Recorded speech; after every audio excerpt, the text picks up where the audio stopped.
钓鱼老空军2个小时，终于一竿甩起来一条2斤大的鲤鱼，只是这条鱼身体都腐烂了，不知道已经死了多久。死鱼正口，嘿，晦气！老白，这死鱼怎么回事？你给老子出来解释一下！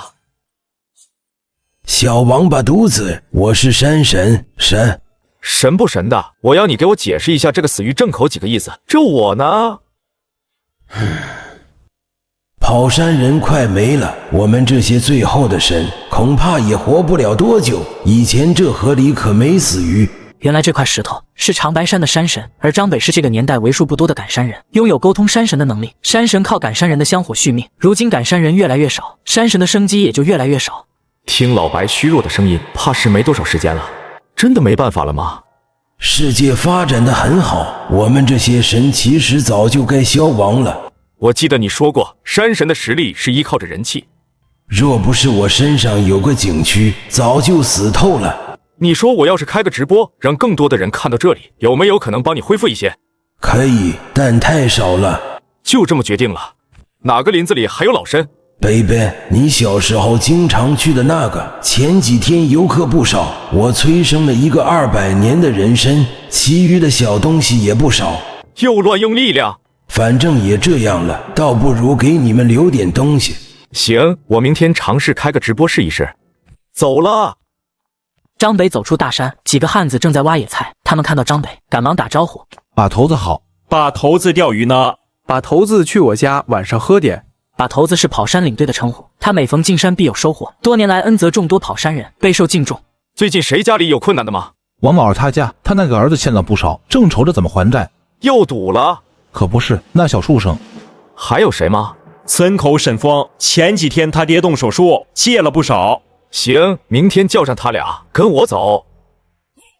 我替他俩谢谢把头子了。谁不知道把头子可是山神眷顾的人，这么多年只要跟着他走，每次收获都不少。张北摆了摆手，朝着山下走去。回到了家里，张北就开始整理明天直播需要用的东西。直播能给山神带来极为稀少的力量，但只要人数够多，也有希望让老白恢复一些。虽然不是专业搞直播的，好歹我大学也选修了心理学，也清楚怎么抓住观众的眼球。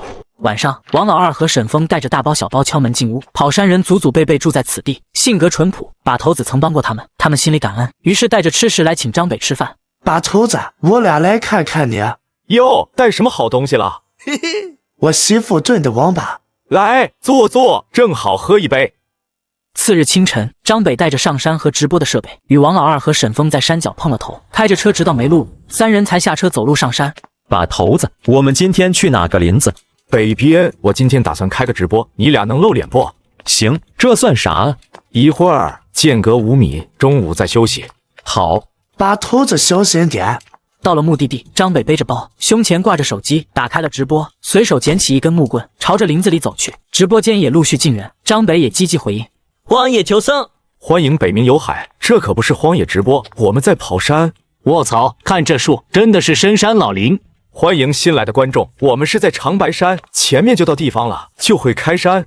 张北到达地方后，摆放好3个盘子，拿出准备好的土鸡、水果和寿桃，他站在前面鞠躬。沈峰和王老二也认真磕头。开山是什么？这个网友不了解开山，我给大家解释一下。开山是跑山人敬山神的传统，寓意收获好。如今这近乎成了山神续命之法，山神能从短暂供奉中获取浓厚信仰。像是我们这些东西一般都是放在这里，基本上第2天就没了。不浪费吗？看起来好传统啊。不会浪费的，这项传统要追溯到最早一代的跑山人。那时候山上的猛兽多，大家上山都会宰杀一只土鸡，猛兽有了吃的也不会进攻人类。现在山上的猛兽少了，我们带这些东西也是希望那些动物能有一口吃的，不至于死亡。爱了，原来这才是进山的真相。正能量主播，长白山现在还有猛兽吗？长白山不是指那一座山，而是附近这些深山老林都是长白山的范围。猛兽肯定是有的，但也确实不容易遇见。把头子，有货。这时，王老二的呼喊声让张北加快了脚步走过去。什么货？呀，看起来不熟。给大家解释一下，跑山人所说的榕是一种被称之为桦树榕的药材，大多数都长在桦树上。王老二的运气不错，这棵桦树上足足长了2个，每个最少都有5斤重，市场价在70左右，赶紧收了吧。王老二脸上的笑容根本掩饰不住，拿起杆子小心翼翼地将2个桦树榕打了下来，放进了背包。今天运气不错，这几天多跑几次，再加上存款，差不多能还上。那你就多看着点，我先走一步，半山腰水潭等你们，有事吹哨。说完，张北拍了拍身上的落叶，朝着另一个方向走去。不一会，目光看向不远处的一棵被刮掉了树皮的一棵树。大家看，这是红松，又称之为果松。注意看它的树皮，可以猜猜是什么动物干的好事。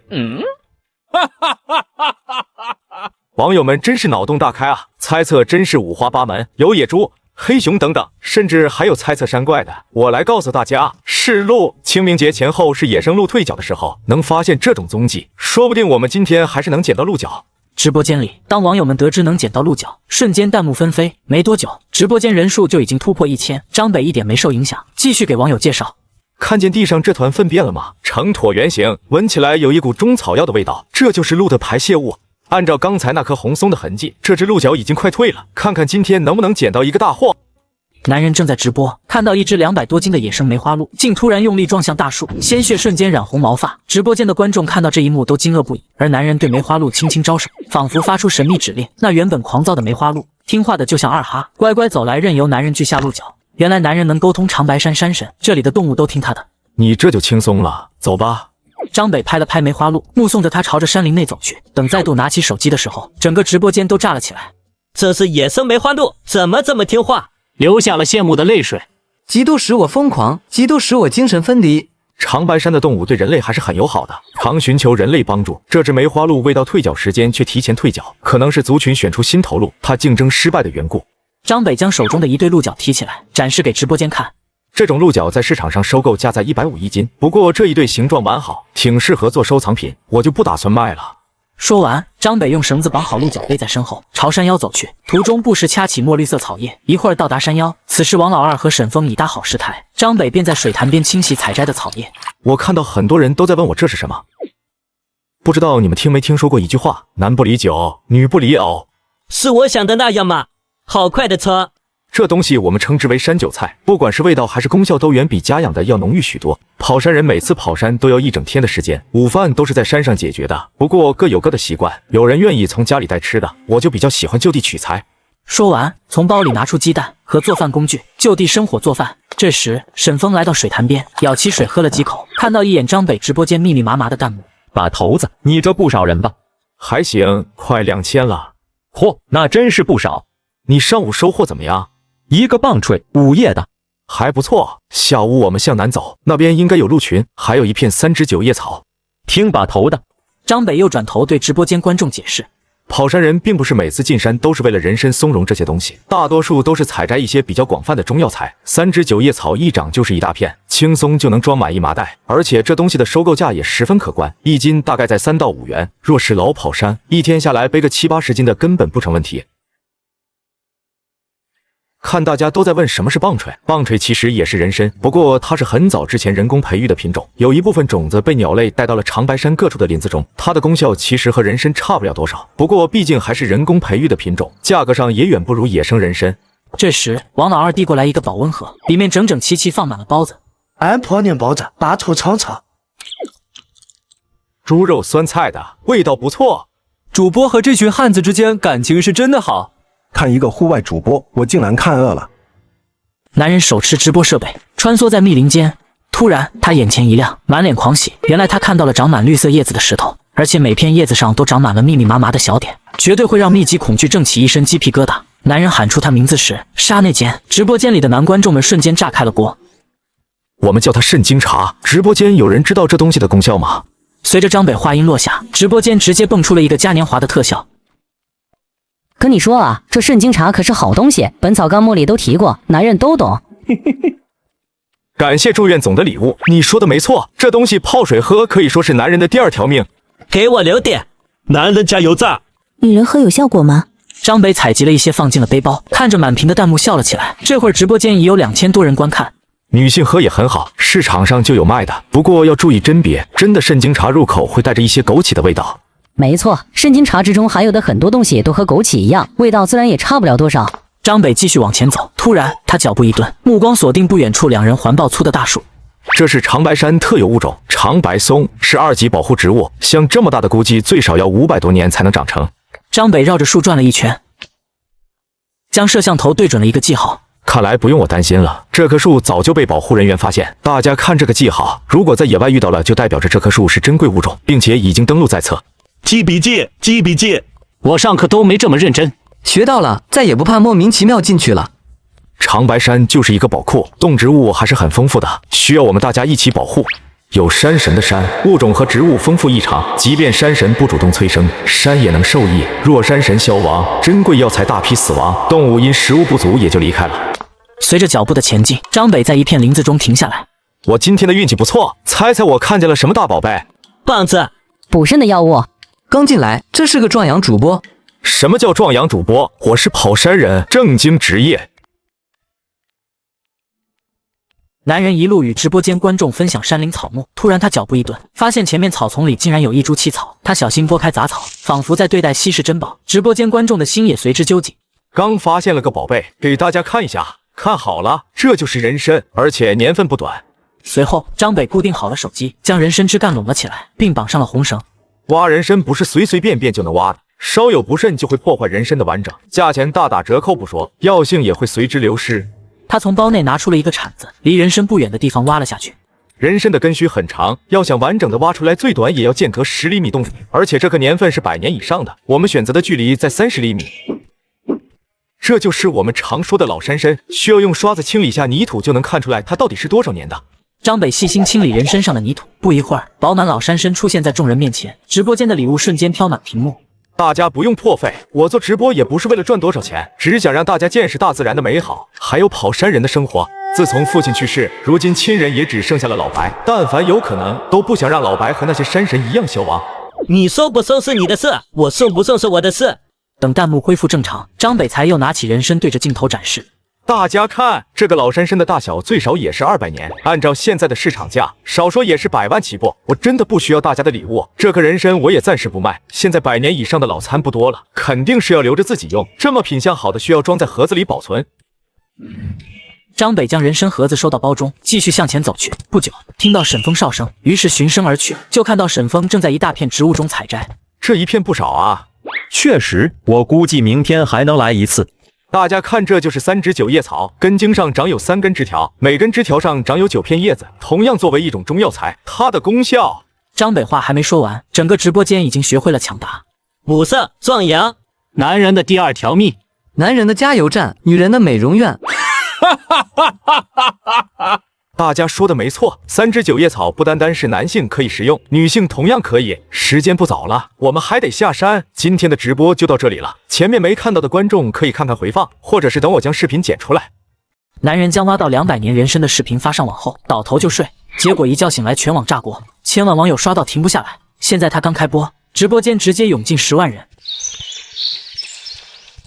大家好，我是张北，现代社会为数不多的跑山人，欢迎大家来到我直播间。看着大家都是冲着昨天跑山的视频来的，今天边钓鱼边跟大家聊聊天。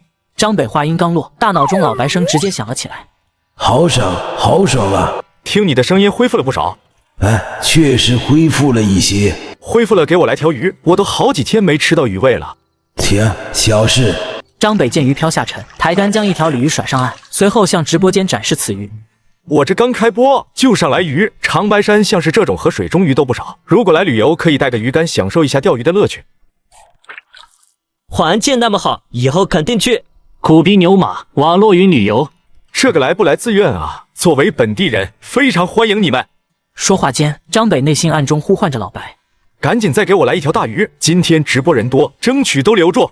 好嘞，交给我了。大量人气冲刷让老白状态异常，语气都与平时不同。张北边和直播间聊天边留意鱼钩，突然鱼漂消失，他用力抬竿，却因鱼力气大，张北差点落水。这一幕让直播间观众兴奋起来。闲流鱼，这条绝对不小。作为资深钓鱼人，如果这是鲤鱼，绝对不小于10斤。卧槽！你们快看！透过胸前摄像头，10万多观众看到水中巨影挣扎，张北与鱼较劲，好一会儿鱼挣扎力道才减弱，趁机便用力甩竿，大鱼落在岸上，鱼竿也断成2截。你快展示，看看多少斤！感谢大家的礼物，让我先休息会。张北恢复些许力气后，把手机对着大鱼，他从箱中拿出便携称重器，挂在鱼嘴提起称重，清晰的数字展示在直播间。53斤，真不小。我钓鱼这么多年都没钓到这么大的。没想到今天的运气不错，这鱼足有1米长，那这条小的我们就放了。这时，一个网友直接问要不要带货。带货？算了吧，我不是什么带货主播。可以考虑一下，我们的鱼竿质量绝对够硬。不用了，我下午去商场转转买一根，如果好用我会推荐的。现在说的好听，等到收钱的时候就不知道是什么嘴脸了。真香定律，直播间人多自然会有黑粉存在，这时榜一大哥北冥有海刷了火箭，给我个房管，我来处理。感谢榜一大哥，真的不用送礼物，我真不是靠这个赚钱，已经将你设置成房管，我带大家去旁边的林子转转，找点野菜。张北又在林子里找到很多野菜，边给直播间观众介绍，边摘了不少。直播结束后，带着半麻袋山野菜回到河边。老白，你给我解释一下这条鱼什么情况？不是你说的大一点的吗？那你这是不是有点太大了？还可以吧，这条河钓鱼的人不多，还有几条更大的。听你今天的声音，应该恢复了不少吧？确实不少，至少再给你小子催生个1000年的老参没什么问题。能恢复到这种状态，至少短时间内是不用担心了。你明天能不能去南边那个老山转一转？上次发生泥石流的那个，去那干什么？我催生老参流露出来的力量被那座山吸收了一些，我怀疑有一个新生的山神。能确定吗？没办法确定，那个山神应该是刚刚诞生，没办法隔着这么远交流。好，那我明天去转转。行了，我走了。跑山人你照看着点。放心吧，有我在呢。张北背着麻袋，带着大鱼，顺着小路走回了村子，一路来到王老二家，就见王老二在院子里整理刚从山里摘的草药。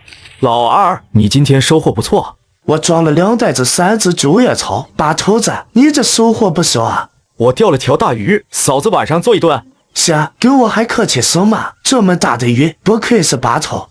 于是王老二将大鱼扛进厨房，吩咐媳妇将鱼做了，又出来将张北让进屋里。明天有事没？跟我去南边转转。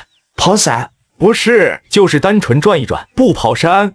两人聊着好一会儿，王家媳妇才端着一盘菜放上了桌子。把头子来了，你这条鱼可真是不小。运气好，运气好。第二天一大早，张北整理好需要用的东西，背着包来到王老二家。两人开着车来到山脚下的一个路口。从这上去？行，跟着我走，这片山都没来过。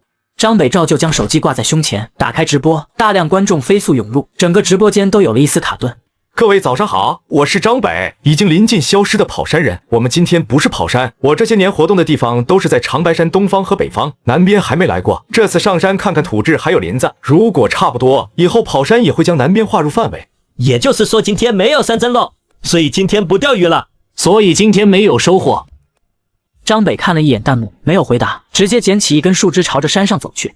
土质这点比较容易判断，越黑越软就代表着越好，一些好东西也愿意生长在这里。这座山虽说没有老白身上富裕，但同样是深山老林，土地蕴养都算是不错，而且还发现一些野猪、兔子的活动痕迹。把头子，你看这里还不错啊，挖了收着吧，顺便帮我给直播间讲讲棒子。王老二接过了铲子，一边挖土一边对着摄像头讲解了起来。我们说的结并不是说它长多少片叶子，而是集没长壮叶，长到1年时会出现5片叶子，这种情况叫做把子；2年时会出现10片叶子，这种叫做二夹子；直到3年后会出现15片叶子，这种情况叫做等胎子或3片叶，这也是跑山最常见的一种。4年时会出现20片叶子，这种就是4片叶。笔记拿出来，接下来我给大家说一种判断年份的办法，如果掌握了，买参不怕坑。张北指着王老二刚刚挖出来的林下参介绍了起来。人参的判断通常要从体、序、纹、珍珠点、皮色这几个方面进行判断，人参年粉越久其体型越大，珍珠点越多。大家看这一个，这种参在10年以下。我将家里人参找出来的照着看，还算运气不错。我被奸商骗了，标注着20年、30年的人参，甚至连10年都没有。等着王老二将棒子收了起来，两人接着朝着山里走去。我们跑山人的生活其实很苦，爬山这种事极其耗费体力，更别说如果遇到了一片药材，还要背负着几10斤的麻袋。没走多远，张北指着地面上的一棵草给观众介绍了起来。大家看，这种叶子十分宽大，看着像是有种绒毛的东西，是长白山一种观赏类植物——毛毡杜鹃。它的花呈现着紫色或者红色，等到夏天这一片都呈现着紫色，非常壮观。想要能挖出来抽奖吗？没听说过还有这种花啊，哪有卖的？你们在想屁吃？这东西我要是挖了，估计好几年的免费饭就吃上了。毛毡杜鹃是重点保护植物，同属于2级珍稀物种。野外若是看见了，拍个照片，就别想着带回家了。张北和王老二前行一段后找地方休息，摘野菜，同时向直播间观众讲解。随着直播的进行，一道萝莉声音在大脑中逐渐响了起来：好舒服，好多，吃不下了。张北听到这个声音，脸色都僵硬了几分。我认识的山神本来就算不上很多，至于女性的山神那就更少了。至今为止也只有天山的那个御姐还没陷入消亡。突然听见这小萝莉的声音，这还是第一次遇到。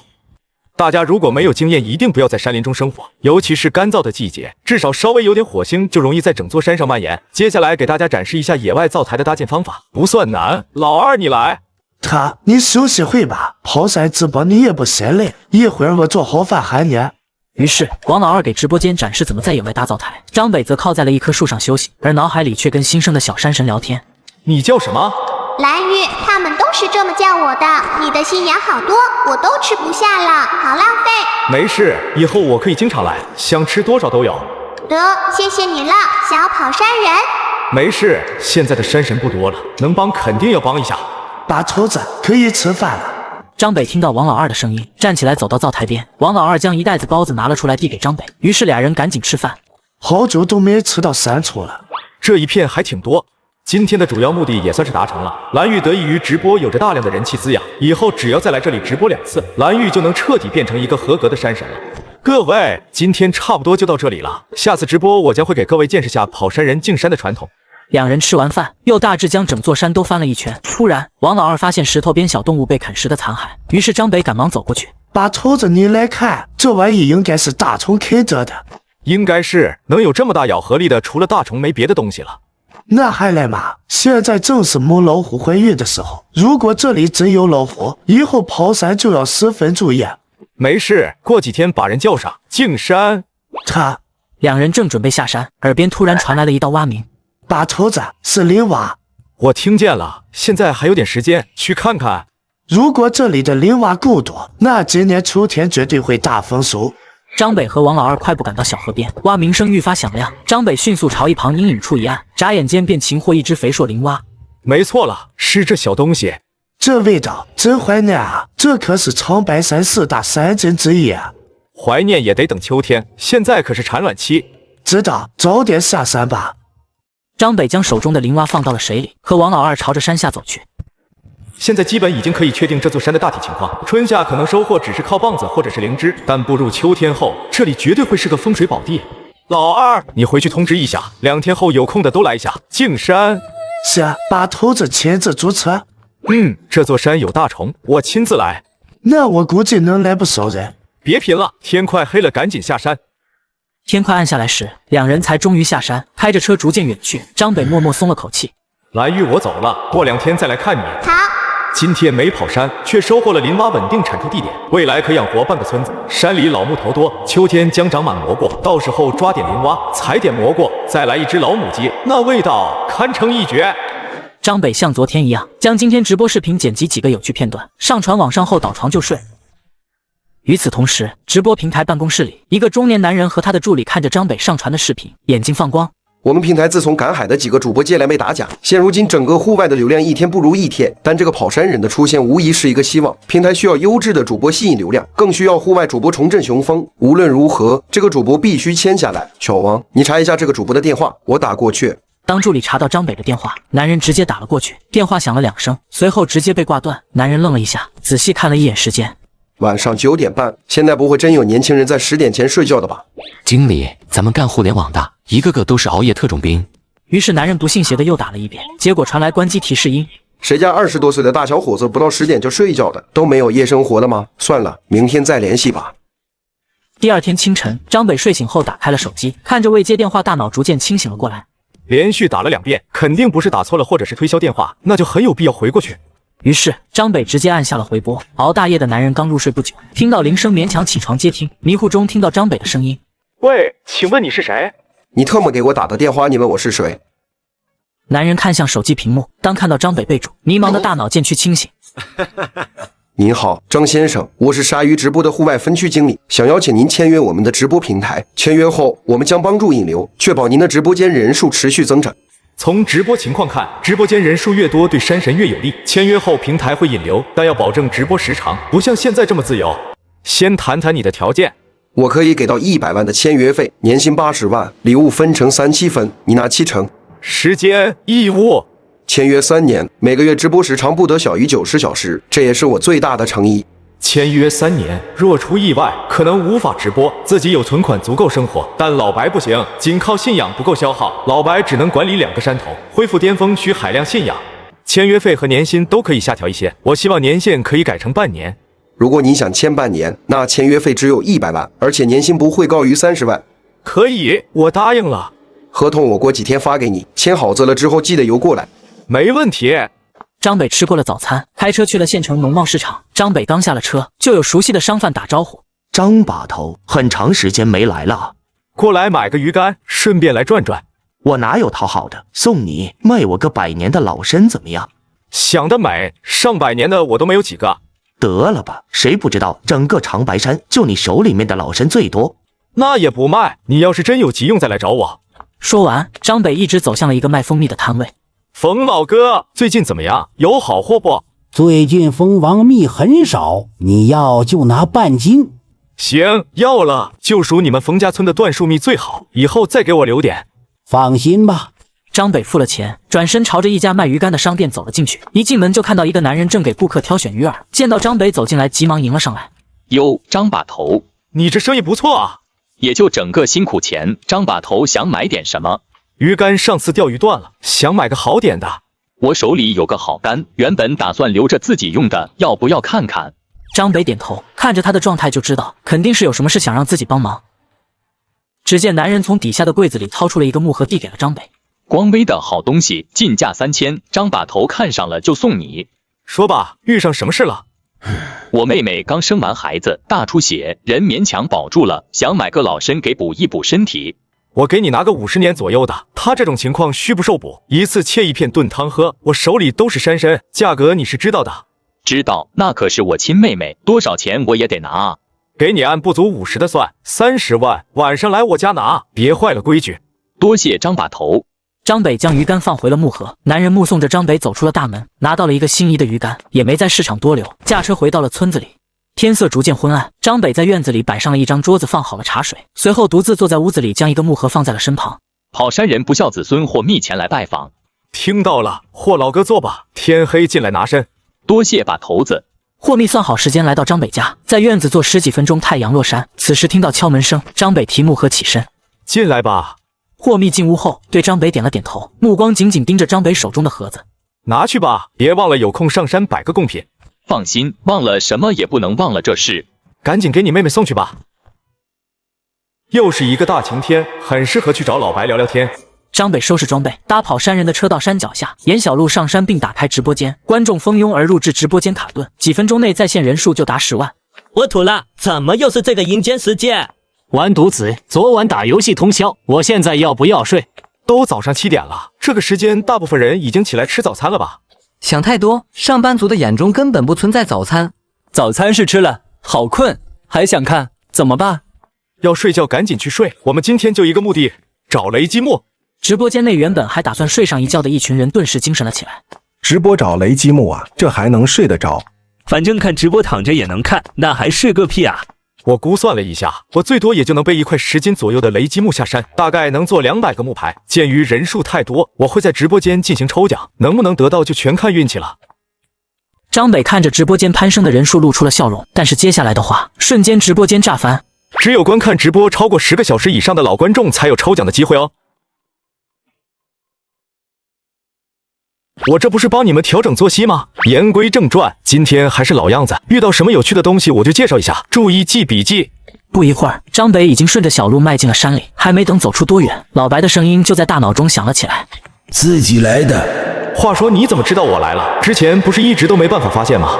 你现在走路都在我身上增信仰，我这要是都发现不了，跟瞎了有什么区别？没你什么事，我去找雷积木，你专心收信仰。小北，这林子里来了2个紫貂，应该是你照顾的，要不要看看？紫貂生活的地方你不是管不到吗？最近力量有所增强，勉强能延伸到那边。怎么只有2只？应该是探路来的，我最近力量强了不少，林子长得更好，吸引了这些小家伙。位置？东南方向，大概500米左右。张北看着灌木丛生的山路，调整了一下自己前进的方向，突然改变方向，总要和直播间解释一下。我刚刚听到了一丝声音，有可能是我认识的几个小家伙，我们先过去看看。这群小家伙能来，这是件好事，有着老白的照顾，要不了多久，种群还能再度扩大几分。张北在老林子走了好一会儿，看着眼前出现的一条小溪，脚步不自觉地放轻了一些，目光搜寻下，很快就发现了正蹲在树上张望的2只小家伙。是我，下来让我看看。听到张北声音，2只紫貂顺着树干爬到张北裤腿，张北抱起一只，将它们凑到手机前。大家看，这是我的老朋友了。啊，我也想抱抱，看着就软软的，想揉啊。随后，张北带着2只紫貂找了个地方坐了下来。如啊，就看着我吧，这小东西警惕性其实很高，我是经常接触它们才会扑上来。至于养就别想了，这是1级保护动物，目前野外数量其实很稀少。为什么毛发不是紫色的？紫貂全身无紫色，仅在阳光下有紫色光晕。它们多独居，仅种群有重大变故才聚集。这2只出现在此，或许是原栖息地有变，准备迁徙。在当地，紫貂常被称为大叶子，是很有灵性的动物。张北撸了一会1级保护动物，站起身走了，而2只紫貂站起了身子，目送着张北走远。人与自然温馨的一幕让整个直播间都有些沸腾，流下了羡慕的泪水。他们还会告别哇？为什么主播的野生动物比我家养的都听话哇？长白山曾因捕杀各类小动物种群数量大都不高，难以预见。我和它们相识久了，所以能找到。以后有机会带你们见识其他小可爱。张北给观众留下了一丝期待，看了一眼天色，朝着记忆中雷击木的地方走去。走了很久，终于在一片桦树林前停了下来。正常雷击木以枣树和桃树最好，但长白山这2种树多在山脚，成雷击木概率低。趁着这个时间，我们正好抽一次奖，发123参与，共100个名额，全凭运气。张北拿着手机操作一会儿，100个幸运儿飞快的在直播间出现。我中了，我中了！不会吧？不会真有人抽奖都抽不中吧？抽奖这种事不是有手就行吗？炫耀的各位，别忘了将你们的地址发给我。张北来到了一处悬崖前，调整了一下摄像头的位置，对准了悬崖顶端的一棵枯树。诺，这就是你们心心念念的雷击木，我想办法给你们弄过来。张北在直播间观众的注视下，很是费了一番功夫才拿到雷击木。很庆幸这棵树已经彻底死亡，野生树林严禁砍伐，回头我会找雕工制成木牌寄给你们。话音落下，张北加快了脚步朝着另一个方向走去，大脑中又响起了老白的声音。那群小家伙回来了，就在之前的那个小溪，你要不要去看看？那群小鸭子，应该是先头部队，大概10几只。听了老白的话，张北加快脚步到小溪边，见秋沙鸭2两依偎梳理羽毛，他便调整摄像头让观众看得更清，接着压低声音开始介绍。中华秋沙鸭本质是候鸟，天气转暖它们回来繁殖，迁徙前才聚成大群，野生种群稀少。上次测算全球仅约1000只，想要养1只的就别想了。别看它小，同样是牢底坐穿兽。张北没有打扰这群小家伙，只是驻足观看了一会就转身离开。不出意外，弹幕又是雪花般飞来。太可爱了吧，那个爆炸头好萌。保护人员都是干嘛的？怎么才1000多只？这真的不能怪保护人员，秋沙鸭每年迁徙的途中必然会有损伤，如果不是他们的努力，可能在几年前这个种群都彻底消亡了。张北下了山，就跟直播间的观众道了别。回到家，趁着时间还早，直接去了王老二家。进屋后，开始研究起了正事。还是跟你商量进山的事，我打算将这次进山分成2部分，人数多的你负责主持，我带沈峰和一小部分人去蓝玉峰，你那边没问题吧？没问题，进山流程我都知道。3天后，跑山人都带着小篮子在村口集合。张北头绑红布，身披祭祀袍，在张北的指挥下，队伍分成2部分，一部分随张北前往蓝玉峰。来到山脚不远处，张北打开挂在脖子上的手机，打开直播间。各位，好久不见！今天是清明节，也是跑山人1年1度的进山活动。这次我们去往蓝玉峰，一会儿我就不介绍了。简单解释了一下今天的目的。张北率先带着一大背包的东西走在前面，手里拿着祭祀旗子，其他人跟在身后。跑山人进山，第1敬山神祈福。站在张北身后的一名跑山人掀开了篮子上盖的红布，将里面的五谷朝着四周的土地撒了下去。敬山神祈福。第2敬山神护佑。又一位跑山人站了出来，将篮子中的稻米撒向了土地。敬山神护佑。直到敬9次后，一行人到蓝玉峰山脚，张北插旗，对着蓝玉峰鞠躬，身后跑山人则整齐磕头，这算完成9敬礼。随后，张北边走边将背包里的水果丢进林子，到半山腰，背包基本丢空，进山结束。把头子怎么样？之前没跟你们说，蓝玉峰有林蛙，还看到了春蚕。不出意外，秋天我们很长时间都要住在这里了。你们先回去吧，沈峰在车上等我一会，我去上面看看。好，把头子小心点，注意安全。张北摆了摆手，独自一人朝着山顶的位置走了上去，顺便看了一眼现在直播间飞速奔涌的弹幕。你们刚刚看到的就是进山的流程，不算很长，加起来也就2个小时左右。张北没走多久，大脑中就响起了蓝玉的声音：“你好啊，跑山人。上午好，刚刚的信仰怎么样？特别浓郁，接下来1个月我都要好好消化了。你东边有头老虎，你要去吗？我去看看。那我控制下逼让他走了。”不一会儿，张北从灌木丛中钻了出来，一只体型壮硕的东北虎就这样出现在了眼前。张北将摄像头固定在了胸前，挪步过去。大家伙，看这里！张北从包里拿出一个草团子丢给东北虎，东北虎飞快跳起来，用嘴咬住。直播间观众此时已经炸了。卧槽，这真的是老虎？这不就是大号金渐层？这和我家猫好像也没什么区别啊。猫科动物其实对于猫薄荷都没什么抵抗力，这也算是跑山人一个常用的技巧。下面的行为非专业人士请勿模仿。张北靠过去坐下抚摸东北虎，因身上沾染山神气息，东北虎察觉不到丝毫的危险。野生生物现在对人类的警惕心这么差吗？除了羡慕已经无话可说了。怎么说呢？可能是我天生比较亲和动物吧，只要是在山上的野生动物基本都不会对我产生什么抗拒。张北摸了一会儿，站起身准备走。东北虎蹭了蹭张北，带着草团消失在了丛林里。随后张北也朝着山下走去，一会儿就到了路边的车子旁。张北也跟直播间打了个招呼，准备下播。长白山野生的物种很多，现在随着天气变暖，以后会带你们见识更多的生物。今天就先到这里，明天我会带队进行一次跑山，到时候再见。他关掉直播后上车回村，见10几人围灶台做饭，阴凉处的几10张桌子旁，多数人正三三两两聊天打牌。把头子回来了，坐会。把头子玩2把。你们玩吧，我就是问问谁家最近有没有什么困难的。哪还有什么困难？我们这边今年赚了不少。我这也是，现在野生的东西贵了，还真不困难了。把头子把你的后药酒拿出来，让大伙儿喝点。我可知道你还有种存货。是啊，把头子1年就这一回进山，总得喝点好的。上百年的老餐泡酒还不够你们喝的。每次进山你们都要喝点，省着点喝。我也就几斤，这东西可是大补，喝多了扶不住。你们等着，我去拿。张北拿来酒，众人也都只喝了1小杯。这种难得的聚会，大家基本上都会凑在一起吹牛打屁。张北吃完后，还没等消消食，王老二的大脑袋就凑了过来。把头子，明天你还要跑山？老林子养了这么长时间，去转转应该有不少收获。带10个人吧，人选你。行，我安排。王老二打了个9嗝，开始盘算起要带谁。随着天色逐渐暗了下来，喧闹了一下午的村子也终于归于平静。第二天，王老二带着几个跑山人一大早就吃了早饭，开着车上了马路。张北带着自己的背包坐上了副驾驶，趁着赶路的同时，张北也打开了自己的直播。早上好，我是张北，带你们见识一下现代社会的跑山人。早上好，为了看直播，我作息时间都被矫正了。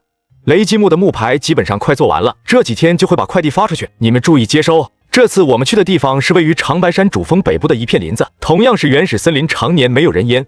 山路不好走，颠簸了一路，终于到达目的地。真他娘的要命，一路上点的早饭都要吐了。这片林子没人来，等后续多来几次路，估计就好走了。世界上本没有路，走的人多了就成了路。我是一路看着风景跟过来的，原始森林就是好。走吧，今天也是个大工程。王老二招呼着身后的一群人，跟随着张北走进了灌木丛中。张北在脑海中呼唤老白：“老白，起床了，太阳晒屁股了。”臭小子，我哪来的屁股？老白，听声音，你现在的能力覆盖到这里没问题了吧？放心啦，现在长白山峰我都能覆盖。听到了老白的声音，张北也轻松了起来，正带着众人往前走。王老二追上来：“把头子，有个事想要问问你。”怎么了？杨内村田家的那个孩子想要加入跑山人，他们家同意？不同意能怎么办？田家现在的情况可不怎么好，田家那2口子打工回来的时候出了车祸，有了病根，肇事司机赔了点钱，但也就那样。情况很严重。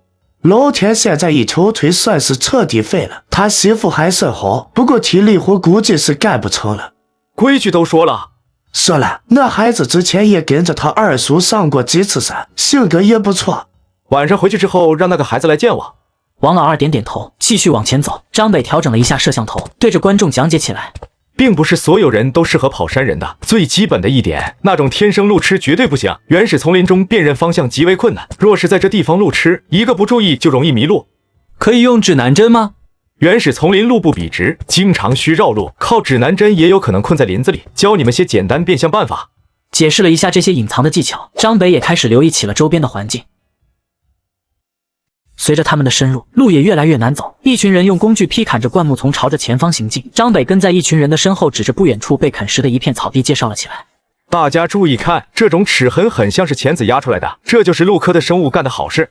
梅花鹿，视频里面那种。我运气真好，还能再现名场面。能不能遇到真的要看运气。等我们先到桦树林，下午的话我会在附近找找，试试看能不能遇到。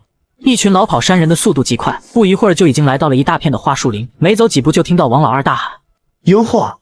张北提着摄像头飞快地凑了上去，视线之中，一个最少也有5斤大小的桦树茸正在树干上紧紧贴合，顶级品质，市场收购基本100左右了。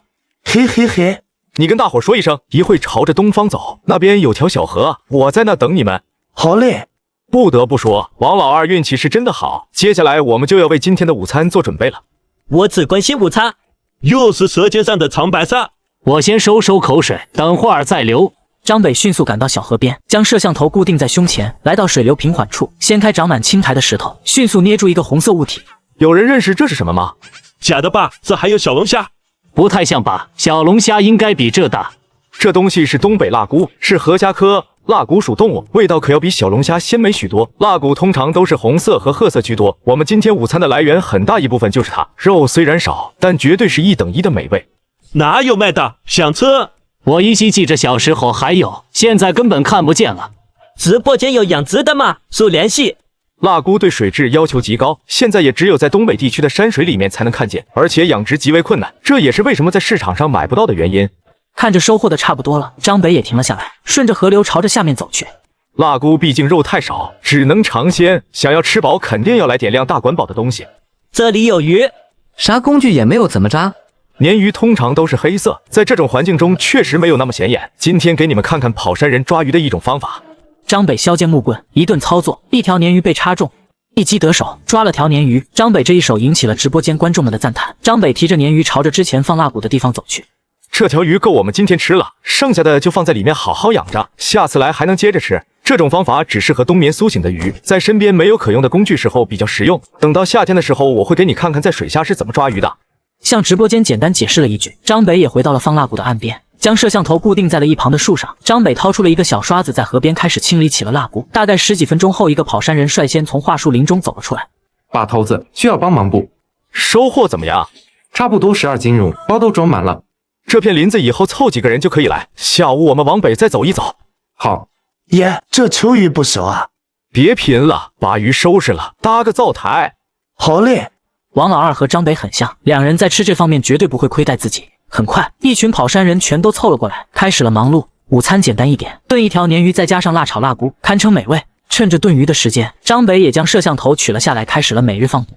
长白山野生的鲶鱼可能和你们市场上买的有些不同，因为是山泉水的缘故，长白山的野生鲶鱼肉质会更嫩，而且因为没有污染，这种肉自带一种清香。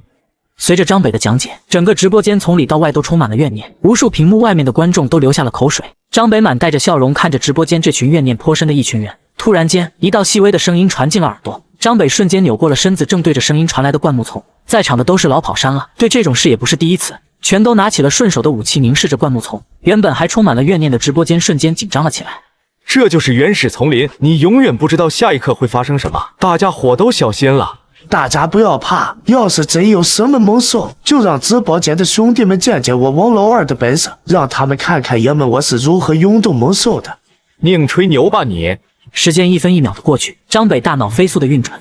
梅花鹿胆子极小，在听到这边的说话声绝对不会靠近，但偏偏这片林子里也不会有什么猛兽的存在，到底是什么？所有人，包括直播间内的观众，全都屏气凝神看着，直到那个未知生物终于出现在了大家的视线之内。居然碰到了这么个玩意！张北和王老二等跑山人看到了生物，全都傻了眼。原来在众人紧张的视线中，一个傻里傻气的傻狍子的脑袋从灌木丛中伸了出来，看见了这么多人，顿时愣住了，随后更是4条腿一蹬，直接晕了过去。没事了，没想到居然是这么个玩意儿。我就说嘛，这边人气这么多，什么生物会凑过来？这啥东西就能理解了。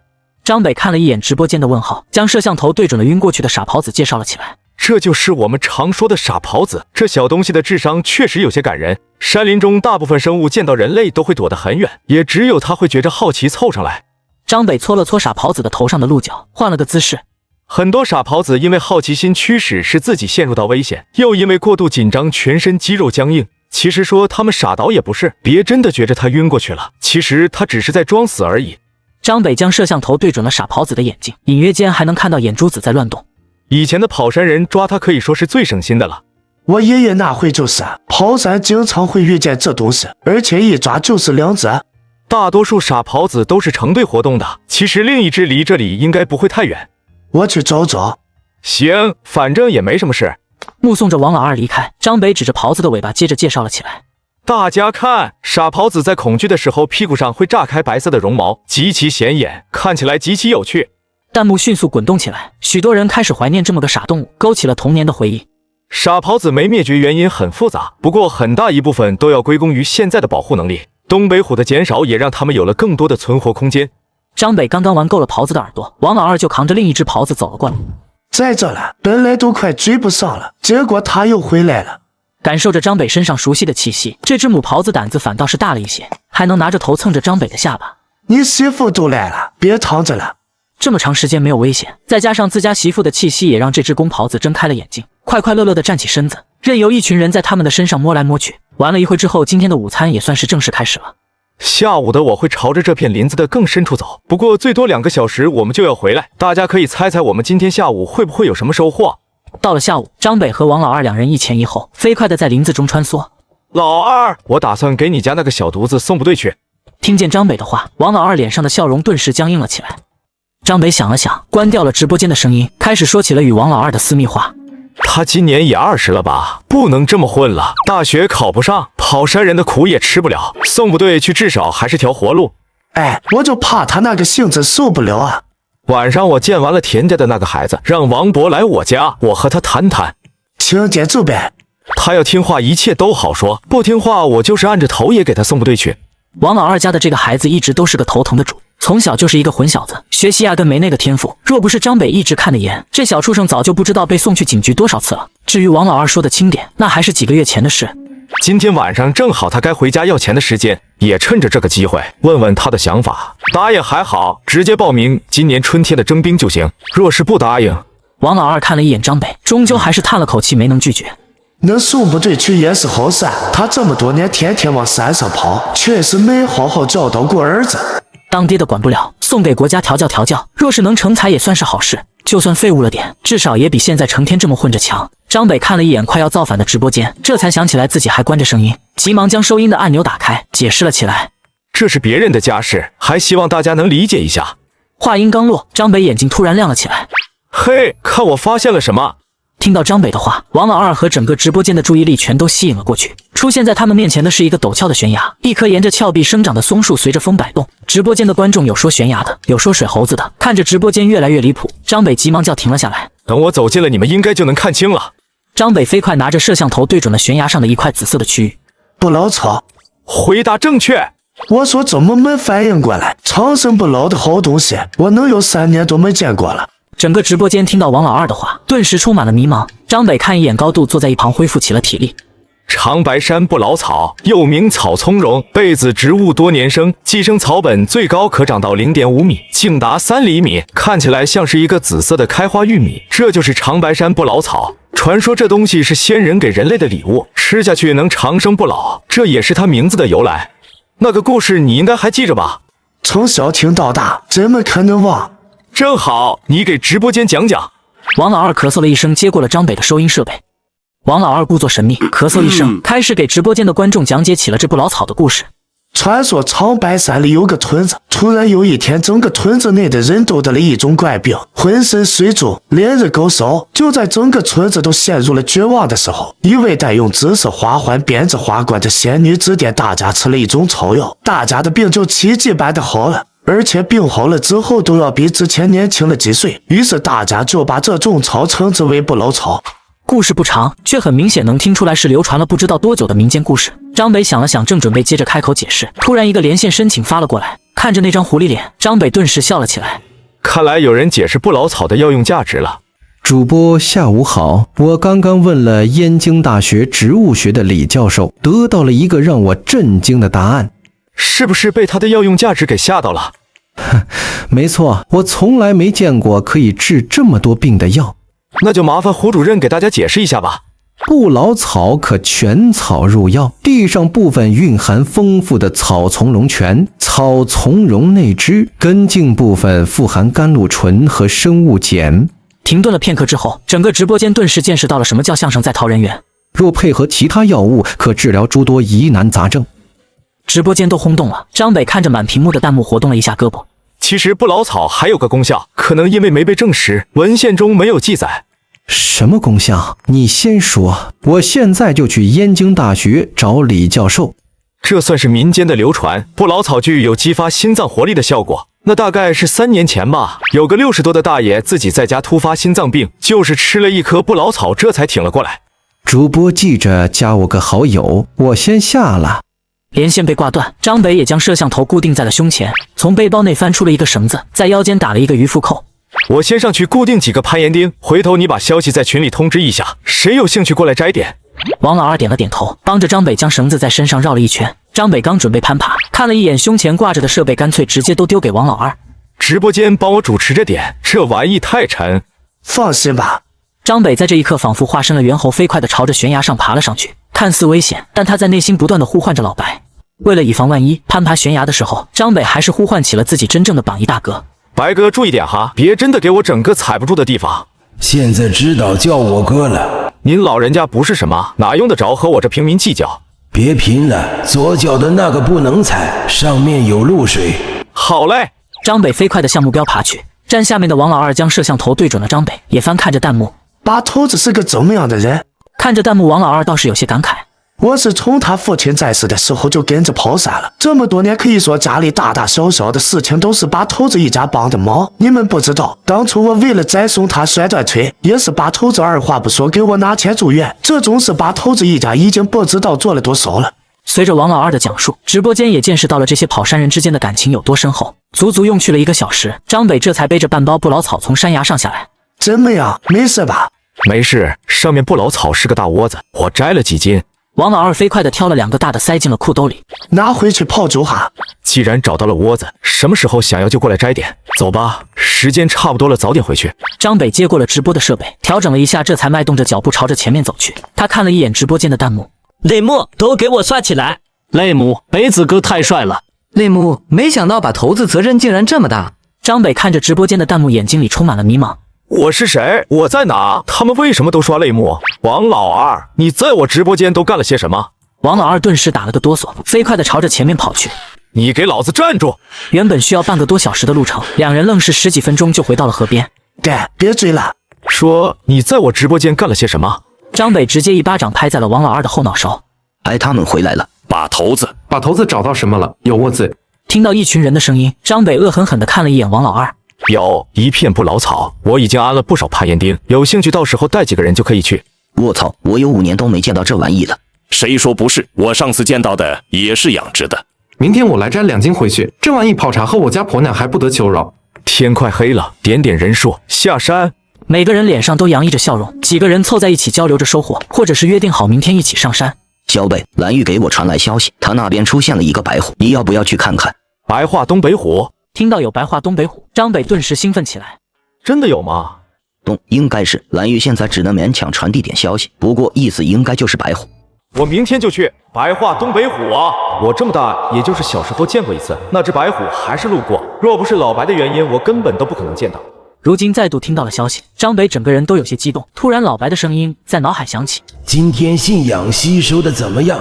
很不错，我估计再有一段时间我就能恢复到第4分。那还不错，既然有用，等你恢复的差不多了，我去看看那位老皇帝去。众人回到村子里，天色彻底暗了下来。吃完饭，让你家那个小兔崽子过来找我。好，天家那孩子来了。张北愣了一下，目光看着自己家门口的方向，一个20多岁的少年正提着2个礼盒，紧张地看着他。张北朝着少年走了上去。把头子，进来吧。张北带着少年坐在了沙发上。你先坐，我炒个菜边吃边聊。把头子不用麻烦，我坐着，在我这不用客气。少年张了张嘴，最终还是坐在了沙发上。张北在厨房也没待上多久，简单炒了2个小菜后就走了出来。会喝酒吗？会，只不过喝的不多。边吃边聊，不用紧张。少年点了点头，拿起筷子小心翼翼地吃了起来。为什么想要来做跑山人？因为赚得多点。我爸妈这次受伤，凭借着我那点工资，根本供不起妹妹读书。路痴吗？不路痴，我认路的。上山能走多远？去年我和二叔跑过山，大概走了3个山头。一问一答中，简单的晚餐就算是结束了。张北对于这个少年的情况也算是有了了解。张北转过身，拿出了一本略显破旧的族谱。这是跑山人登记的族谱，我们这一支到我这已经是第12代了。现在你自己把名字写上去，我们进行下一步。你确定要成为跑山人吗？看着张北递上来的族谱，少年没有丝毫犹豫的在末尾写下了自己的名字，田浩。3年来这本族谱上第一次增添的心愿。走吧，明天去找王老二，让他带你跑几次。若是窝子不够用，就跟我说。谢谢把头子。张北摆了摆手，将田浩送出了大门。处理完这件事，接下来就是王老二家的那个倒霉孩子了。没过多久，门外就传来了一道惊呼声：“我不去！卧槽，他能打死我！”看着染着红毛的王博，张北直接开口呵斥：“进来，还用我去请你？”王博听到，乖乖进来。坐吧，这次找你是有正事，我和你爹商量了一下，准备给你送部队去。话音刚落，王博直接从沙发上弹了起来。我不去，那种没有手机、没有网络，甚至连头发都不能留的地方，对我来说简直就是地狱。坐下。叔，你是我亲叔叔，这事还能商量的。可以商量。现在我给你2个选择：第一，明天我带你去报名剪头，1个月后跟着新兵一起走。我选第2个。一听要剪头，王博甚至都没听到第2个选项，直接就同意了下来。好，明天早上我去接你，到时候跟我走。不是，第2个选项是什么啊？一个工作可能累点，但3个月后工资都是5000起步。听到张北的解释，王博的眼睛顿时亮了起来。多谢张叔。回家去吧，我和你爹聊几句，你要是跑了，知道后果吧？放心，绝对不跑。让王博自己回家。张北和王老二面对面坐了下来。他同意了。怎么可能？就那个小犊子，若是不用点手段，怎么可能同意？那你打算怎么办？我有个朋友是海军，明天我直接把这小子送他呢。我看这小子到了海上还能不能蹦跶得起来。真不是你儿子，你一点不心疼啊！别跟我说你不知道这小子再混下去是个什么结果。我就说说。自家儿子王老二的心里最清楚，再这么放任下去，进监狱是早晚的事。那我回去和他妈说说，明天就走。明天就给他送走，估计等新兵训练结束，大概能回来几天。他妈也不知道能不能答应。放心吧，你要是不拦着嫂子，早就给他打成才了。王老二尴尬的咳了一声回了家。张北伸了个懒腰，摸出了电话，拨通了一个号码。哟，北子哥怎么有空给我打电话了？这不是找你帮忙了吗？说说吧，什么事？张北详细的介绍了一下王博的情况。简单来说，这个刺头你要不要？当然要啊，我最喜欢的就是这种刺头了，好调教绝对是一把好手。那行，你有人在我这边不？我明天直接给人送过去。有，明天你直接去老地方就行，我让人在那等你。电话那边的声音充满了喜悦。其实对他们来说，刺头反而是一件好事。这种小伙子稍加调教，军事素质绝对过硬。第2天，张北直接开车来到了王老二家。张北下了车，只见王老二一家人已经在门口等着了。把头子，这小犊子麻烦你了，赶紧谢谢你张叔。张北摆了摆手，等一会到地方了，指不定这小子还怎么骂自己呢。收拾好了。也没什么可收拾的，赶紧带走吧，眼不见心不烦。上车吧，带你去找个好工作。王博还沉浸在月薪5000的喜悦，一个箭步拉开了车门，就坐在了副驾驶上。张叔能说说是什么工作吗？暂时就不告诉你了，不过可以肯定，等3个月学徒过去，月薪最少也是5000起步。车子一路行驶到了一处空地，2个身姿挺拔的年轻人站在原地，看着张北走下车，顿时迎了上来。报告，老狐狸让我们来的。张北看着还在迷茫的王博，用力给他拉了下来。就是他了，按着点，别让人跑了。见到眼前这一幕，王博再傻也反应了过来。姓张的，你又诓我！张北打了个哈欠，将一个盒子递了上去。这东西帮我带给老狐狸。是。2人对着张北敬了个军礼，押送着王博朝着一旁的车子走去。张北看着无能狂怒的王博，差点笑出了声。这小犊子的事情算是处理完了，接下来也该去蓝玉那边看看那只白化东北虎。将直播设备整理好，张北开着车一路驶向了蓝玉山。看着眼前带着绿色的山林，张北锁好了车门，按下了开始直播的按钮。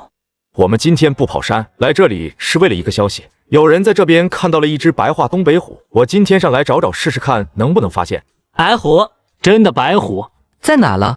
我不确定能不能找到，但是白虎的消息是真的。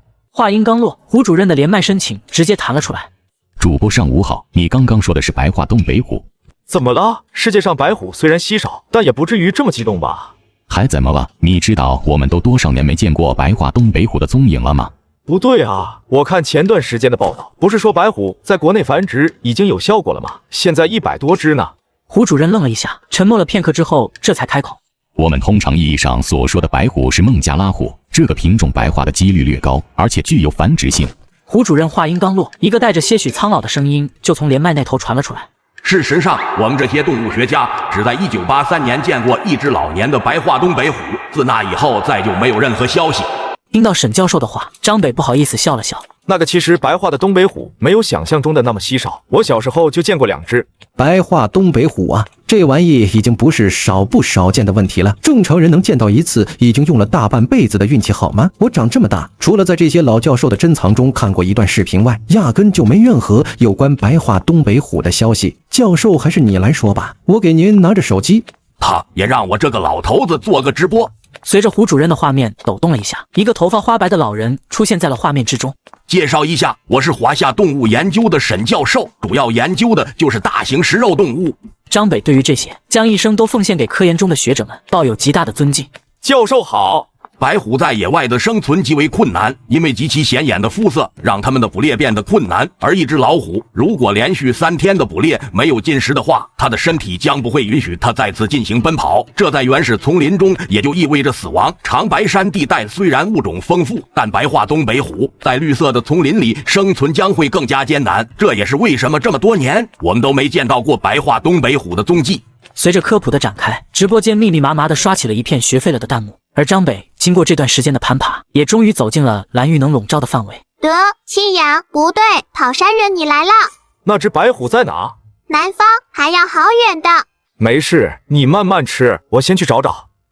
张北辨认了一下方向，听着老教授的科普，带着10多万期盼的眼睛，一路朝着偏南的方向走去。张北的脚步突然停了下来，目光凝视着一旁的座树。上次给你们见识过了老牛肝，这次倒是真的发现了灵芝。张北将手机对准了树上，足足有2个手掌大小的灵芝介绍了起来。我相信胡主任对于这种东西的了解比我多，就让胡主任来给大家介绍。我也只能算是个学生，不过还是给大家科普一下。民间称灵芝草是一种药用真菌，全株皆可入药，还有很多其他功效，包括你们懂的那种。既然胡主任介绍的差不多了，那我就说说另一个方面。养殖的赤灵芝大概市场价在350到370以上，纯野生的会高出一部分，在700到800之间。我手里的这个算是比较大的，能有2斤左右。原本听着胡主任介绍，观众已经对灵芝产生了极大的兴趣。真的能治疗老虚？张北将灵芝收了起来，看着熟悉的 ID， 询问灵芝能否治肾虚的问题。他耐心解释了起来。别的不太清楚，我就说说我经常用的几种办法。第一就是炖汤的时候放点进去，不用那么麻烦，不过必须要晒干之后磨成粉才行。第2种办法就是泡水喝，味道可能没有茶水那么清香，不过也不算差。第3种就是东北最常见的做法了，直接炖小鸡，不但香气扑鼻，而且吃起来味道还十分美味。介绍完灵芝之后，继续赶路。张北足足走了1个多小时，这才听到了蓝玉的声音。左边有个山洞，白虎就住在那。张北看了一眼不远处的悬崖，迈动着脚步走了过去。按照东北虎的习性来说，它们大部分都是居住在山洞这种能遮风挡雨的地方，能不能找到，就看前面的山洞里有没有了。张北话音刚落，胡主任的声音紧随其后的响了起来。先等一下，摄像头朝着左边偏一点。张北顿时停下了脚步，按照指示将摄像头对准了一棵枯黄的草。沈教授充满了惊喜的声音瞬间响彻了起来。这是老虎的尿液，看样子这只东北虎很健康。张北仔细观察了一下，什么都没能看出来，他是跑山人，不是动物学家。老虎每次的排泄量都很大，植物承受不住这么大的肥料，大多数都会死亡。我们在野外寻找大型动物的时候，很多都是通过这种枯萎的草来确定它们的踪迹。那我现在能去了。张北正准备迈动脚步走向山洞，沈教授的声音再度响了起来。你就这么进去？不然呢？那是老虎，不是兔子。没事，老师，这小子上次也把一只东北虎当成猫撸。他们跑山人在对待野生动物上肯定比我们要亲近。张北对着摄像头笑了笑，朝着前面的山洞走了进去。跑山人能不能把老虎当成猫来撸不知道，不过我作为唯一能听懂山神说话的人类，只要是有山神存在地方，那就是我家的后花园。张北的身影很快就接近了山洞，看着眼前漆黑的洞口开口喊话：有人在家吗？带着些许暴躁的冷笑声传出，一只白色皮毛带着些许黑色斑纹的东北虎从阴影中缓缓走了出来。张北解开了自己的背包，从里面拎出了一只杀好的农家鸡。大家伙，快过来！白虎带着些许警惕，小心翼翼地凑近了张北。白虎看了一眼张北，确定了他身上的气息是来自于山神，这才趴下来撕扯着肌肉。张北坐在了白虎的旁边，揉搓着白色的虎皮。这充满了历史性的一幕，让整个直播间的热度开始飞速飙升。一个人类居然能摸野生老虎肚皮，这样的景象让整个直播间沸腾了。这小兄弟真是个神人，面对如此凶兽，竟然能够和他亲昵起来。原来传说是真的，张北居然真的能够摸老虎肚皮。张北也太牛了，我要拜他为师，我也要摸老虎肚皮。一只农家鸡算不上很大，白虎几口下去也就没了。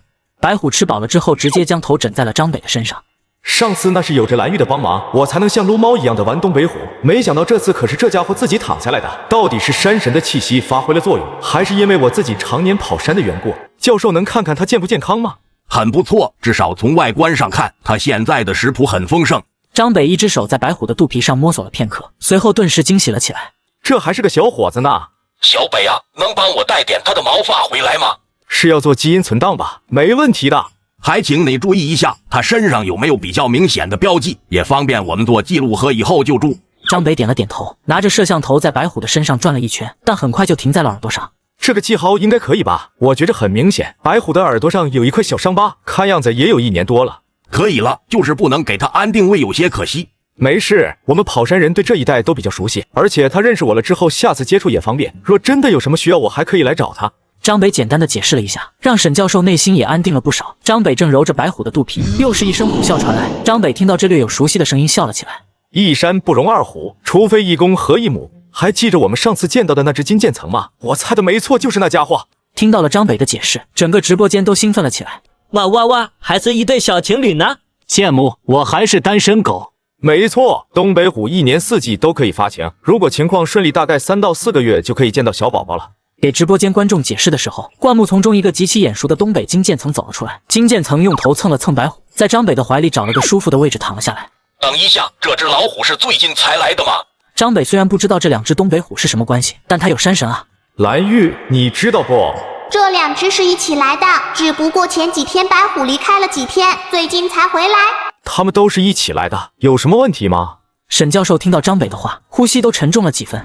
沈教授似乎猜想到了什么，急忙对张北说：“你现在将手放在金渐层的肚子上，朝着胸口的地方移动，试试看能不能碰到坚硬的位置。”你是觉着她怀孕了？还有可能，她现在的动作都有意避开自己的肚子，而且从毛发上看又很健康，我实在想不到除了怀孕之外的可能。嘿，你是不是要当妈妈了？金渐层歪着头看了一眼张北，随后将自己的肚皮露了出来。张北看着这个动作，内心已经肯定了8分，将一只手贴在了他的肚子上，小心翼翼地感受了起来。张北仅仅几秒钟后就摸到了一股不同于心脏的跳动。还是教授厉害，这都能看出来。沈教授看着视频中的金渐层，眼神中是掩饰不住的喜爱。张北看了一眼弹幕，有人问会生下白虎宝宝吗？他开口解释了起来。白化这种基因具有遗传性，不过具体能不能变成白虎也不好说。这要看父系的白化基因在显性里占据了多少。如果一胎能有3只的话，最少也有1只会是白虎。给金渐层梳着毛，和直播间观众聊着天，不知不觉1个多小时很快就过去了。灌木丛中传来了声响，白虎拖着一只体型中等的野猪，沐浴着阳光钻了出来，将野猪拖到了张北的身边。白虎用头蹭了蹭张北。东北虎的食谱其实很多时候都是兔子和狍子这种比较容易追捕的生物，很少会见到它们的食谱中出现野猪。野猪的战斗力可不弱，哪怕是白虎这种体型都有可能受伤。我估计应该是这2口子把我当成了朋友，这才费力捉到了一只野猪，想让我先吃。张北从背包中取出了一把小刀，飞快地割下了一大块猪腿肉。可以了，你们2个吃吧。白虎蹭了蹭金渐层，安静地趴在一旁等待了起来。我就住了上百只东北虎，甚至还为了他们的生存环境忙前忙后，怎么没见过一只老虎给我送点礼物？气死人了！沈教授这个岁数都心生嫉妒，更别说直播间的观众了。张北跑山从来都是带着调味品，用几种调料简单的调了个味，一场略显原始的煎肉就展现在了直播间内。现在时间已经临近中午，但大多数人都还处于即将下班的时候，整个直播间都飘起了一个恶字。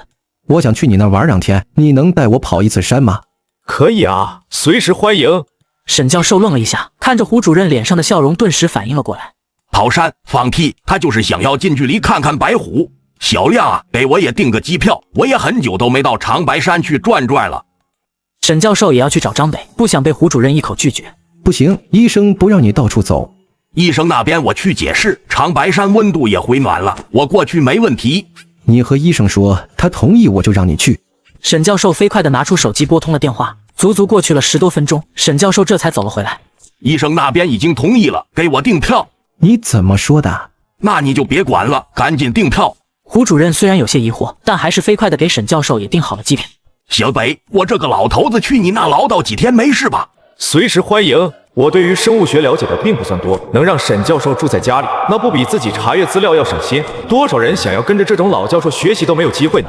你们什么时候到？我开车去接你们。明天晚上8点。好。吃完了肉，关掉直播间，张北也靠在了一棵树下休息了起来。相信有了白虎的加持，粉丝还会暴涨，人越多，老白恢复的也就越快。用不了多久，等老白的实力能覆盖到4座山峰的时候，绝对能解锁一些新的地点。到了第2天晚上，沈教授和胡主任到来，张北准备了一座丰盛的晚宴，好生招待了一番。醒来之后吃着早饭，张北目光在沈教授身上转动了片刻。能说说您身体的问题吗？就是年轻的时候钻老林子钻多了，都是些老年病，就是积劳成病，对吧？没啥大问题，该吃吃该喝喝。张北思索了片刻，从一旁的抽屉里拿出了一包药材，放到了胡主任的面前。一会吃完饭，你把这个药材放在砂锅内熬上，5碗水熬成1碗，一定要消火。这都是什么？一个老方子，你要感兴趣，我可以写给你。不过里面的药材比较难找，能说说吗？主要是一味200年的老山参，配药是5年生的不老草，辅药搭配4种长白山独有的药材，基本上都要3年以上的才有效果。小北啊，这太贵重了。对我来说不算什么，您老人家要是觉着过意不去，就在这多住几天，也让我跟您学学动物学。沈教授很受感动。我这个年龄了，已经没什么追求，现在遇到了张北，将自己这一身的经验和知识留给他，倒也是不错的选择。当张北将药材熬上的时候，沈教授捧着一本厚厚的笔记走进了厨房。这是我之前做的笔记，你可以先看看。张北双手接过了笔记，翻开看了起来，仅仅第1页就让张北沉浸了进去。这可真是好东西啊！这个赶山人只是拿出了一根草，挤了几滴汁水滴在这个大伯嘴里，昏迷的大伯立马苏醒，活蹦乱跳起来。要知道，在3分钟前，大伯心脏病突发，只有5分钟的寿命。把头子，这是什么草了？这么神奇！我爹的呼吸立马顺畅了，脸色也好起来了。这是不死草。对了，把这个用温水冲开，拿来给老爷子喝了。好。这个木盒里放着的是不老草研磨成粉末后，与人参外加其他许多药材混合起来的一种中药。我作为赶山人的头领，不能眼看着自家兄弟的父亲病危不救。喂完药后，张北拿出了一袋银针，对着老爷子的心脏几个穴位就扎了上去。沈峰看到自家父亲彻底没了生命危险，松了口气，一屁股坐在了地上。把头子谢谢了。没事，这段时间让老爷子在医院住着吧。心脏病真有问题，不一定每次都能这么及时。我知道。救护车来得非常快。医生看到老爷子的情况也松了口气，但目光瞬间移动到了一旁已经空掉的杯子上。给病人喝了什么？200年人参、不老草、7年生化树茸，这一大堆救命的东西下去，明天再到医院都来得及。你可真牛，能拿出这么多名贵的药材。那是自然，这些药材在外面十分名贵，可是在我这里，对我这个赶山人来说，只要进趟山就能搜寻到。张北心中如此自信，不仅仅是因为他这个赶山人的身份，更重要的是，他从小就能听到山神老白的声音。为了帮助虚弱的山神恢复实力，张北开启了跑山直播，同时也暗中得到山神的帮助，不断施展神奇的赶山手段，震惊世人。真的假的？你吹牛吧？医生只当张北说着大话。救护车很快载着老爷子和沈峰呼啸离去。劳累一晚上，张北回了家。第2天一早，张北看到暂住他家的沈教授在悠闲看书。沈老，身体感觉怎么样？还不错，上下楼没什么问题了。这几天你给的中药喝下去，我能清楚地感受到身体的变化。再喝几天，到时候估计到山上看看白虎是什么问题。真的。听到了张北的话，沈教授也不免有些激动。前不久，张北赶山碰到了100年难得一见的稀有白虎，钻研动物学的沈教授和胡主任这才专门跑一趟，想找张北帮忙一起再找白虎。张北，要不我们明天先跑一趟山吧？我都有些迫不及待了。好，明天跑一趟，去探探路。第2天一早，张北开着直播，胡主任和赶山人王老二以及田浩4人跟在身后朝着山上走去。挤前进了几分钟，张北带路的身子突然停了下来，目光看着前方一个枯树的树洞。猜猜看，这里面会是什么？金花松鼠。宾果，答对了。张北一如往常一样敲了敲树皮，很快一只小松鼠就从树洞内钻了出来。长白山的松鼠大多都是金花松鼠，别看松鼠不大，但它们搜寻食物的能力极强。一只5年的松鼠甚至都能储存上百斤的坚果。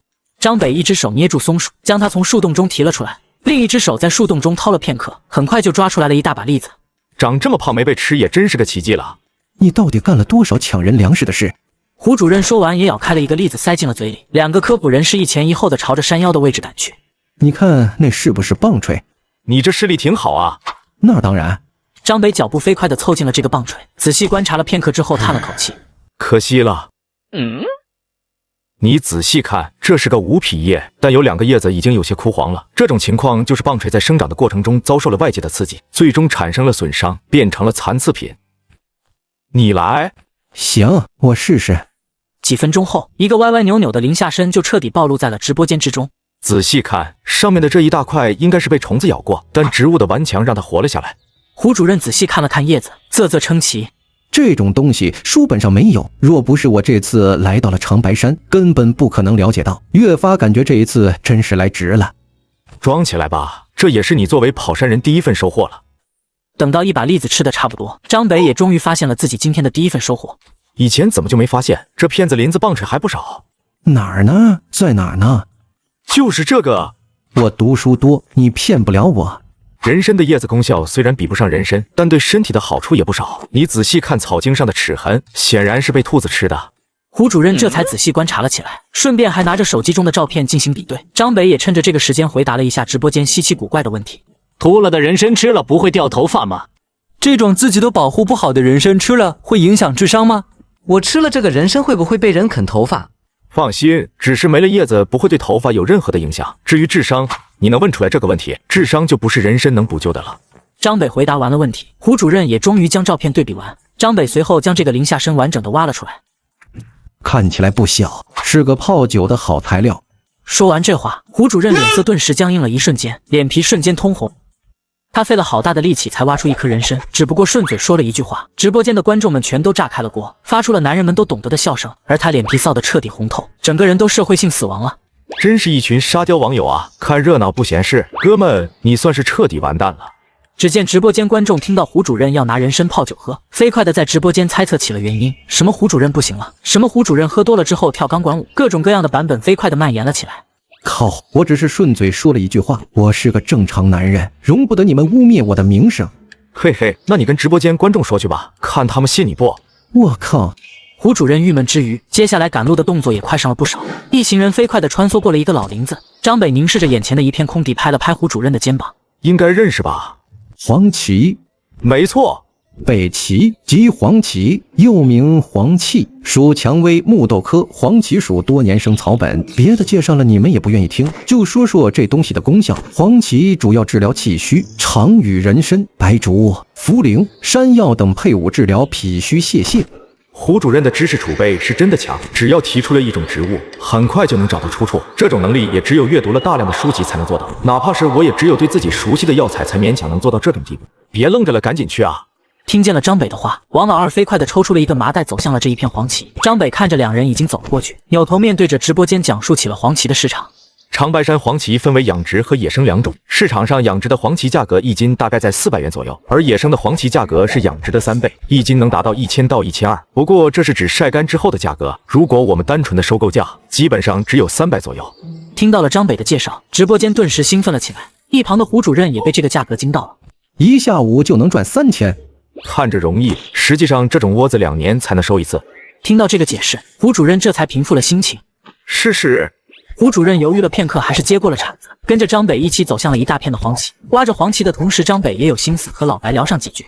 老白，第3峰有什么好东西？窝子也不少，不过我还发现了一个好玩的地方。一个地下溶洞，而且里面应该有你感兴趣的东西。什么东西？第3峰北边的林子，那边有个入口，进去之后能看到依托在溶洞建立的一个防空洞。老白给了位置，也稍微透露了一些消息。张北大脑转动了片刻，紧接着就反应了过来。东北地区的防空洞，只有在华夏战乱的那几年才修建起来。我明天去看看，没有危险吧？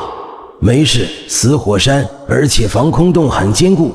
结束了和老白的对话，张北也思索着明天该怎么去。你是在这挖一会，还是跟我去那边转转？去哪？到处转转，看看有没有什么好玩的东西。好。这片林子我之前来过几次，发现了不少梅花鹿的痕迹。我们在这附近找找，说不定能碰到。胡主任看了一眼手机上的弹幕，倒是想起来了一件事。对了，前段时间华夏地理想要收录你的视频，这次来也正好委托我和你谈谈。这有什么谈的？想要直接就拿去呗。稿费啊，大哥，华夏地理收录是有稿费的。我公开的视频也有稿费？当然有啊，不然你以为我靠什么吃饭的？你不是拿工资的吗？到底是什么错觉能让你觉得我依靠工资能在燕京买房的？稿费多少？你的视频稿费按照时长计算，梅花鹿和老虎的每一个基本都在2000左右。不用了，要是想用可以免费用，给我发一份授权书，我签字就行。天下没有免费的午餐，胡主任也知道张北能免费送视频，必然是有自己的考虑。说吧，什么条件？我宣传下跑山人就行，不指望能有人加入，但也让跑山人的东西好卖一点。听到这个答案，胡主任直接一口答应了下来。你打算在这待多久？时间长了应该会影响工作吧？不会，我的工作很轻松，只要按时能交上稿子就可以，而且素材足够的话，我也会单独出一本期刊。那就行，说不定再等一段时间，你还能看到白虎宝宝。你还没说什么时候带我去看白虎呢？再等等，我网购了一个超声波，等到了我带上去帮那只金渐层检查一下。说好了啊，超声波到了就去看白虎。二人找了半天没找到梅花鹿，却惊悚发现了一个事情：今天日头太毒了，带的水早就喝光了，还有半天呢，该怎么办？男人去赶山，才不到半天时间，水就喝光了，眼看着要被渴死。他找到一根藤蔓，紧紧在上面划了一个口子。5秒钟后，一杯清甜的果汁居然神奇出现在杯子里。拿你的水杯过来，带你喝纯天然的果汁。你手里拿的藤蔓有点眼熟，它的果子你应该吃过，而且非常有名。野生猕猴桃，东北地区称之为软枣。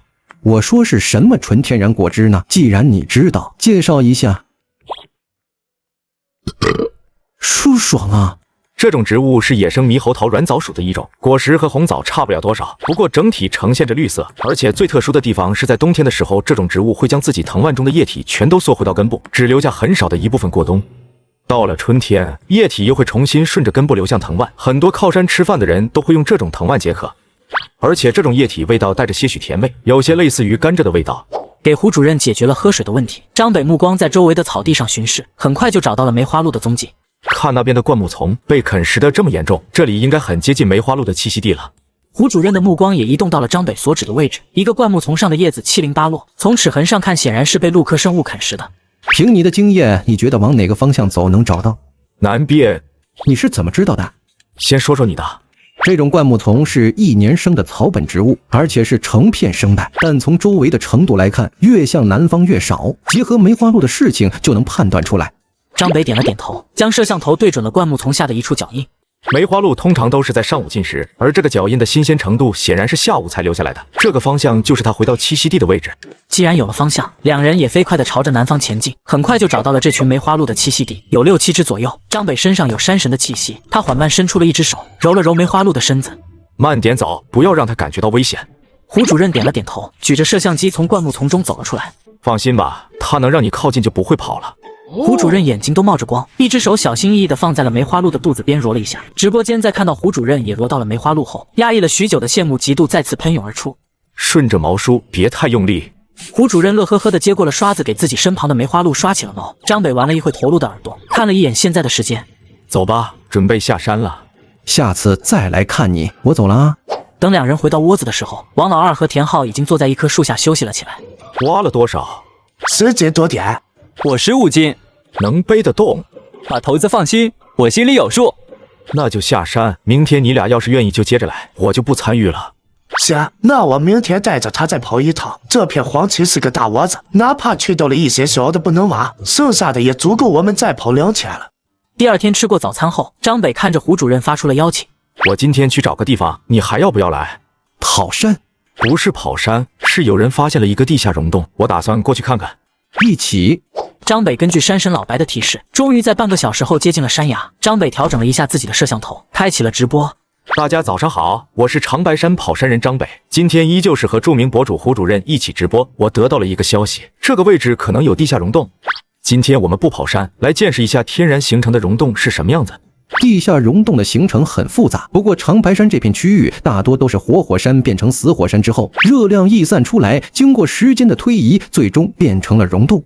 张北的目光在周围巡视了一圈，很快就找到了老白所说的入口，那是一条位于山崖的裂缝。应该就是这里了，我们进去看看。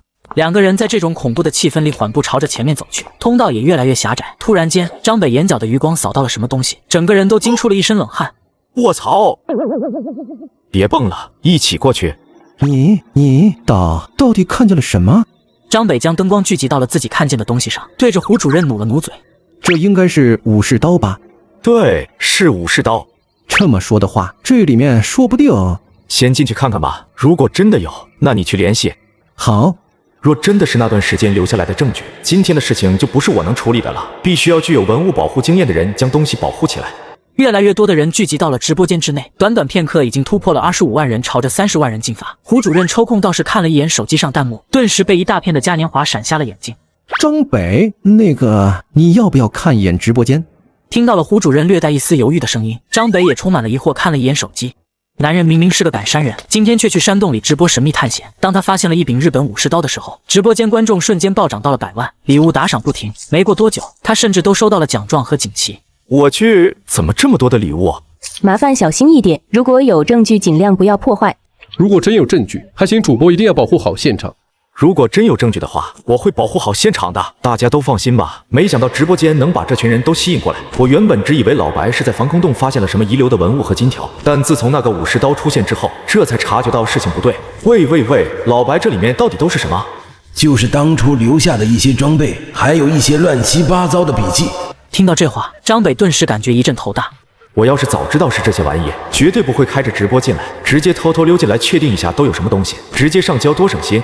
很快，胡主任打了个电话，一群文物人员和戴大檐帽的把整个防空洞给管控了。而张北两人也终于走到了防空洞的尾端，打开大铁门，居然发现了一个地下溶洞，墙壁上生长着一种不知名的植物，正散发着淡红色的光芒。张北看着胡主任，直接就想走进去，飞快地将他拉住。你疯了？胡主任愣了一下，看着一旁会发光的植物，根本控制不住自己想要探索的欲望。你知道这里的氧气含量？你知道这种植物会不会散发出毒素？你知道地面踩下去会不会塌陷？接连几个问句让胡主任彻底清醒，看着美艳的场景，顿时打了个哆嗦。两人站在门口再度欣赏了一会，胡主任也飞快地拨通了电话。胡主任的电话拨通了10几分钟，一辆车停在了防空洞外，两个白头发的老头急匆匆地走了进来。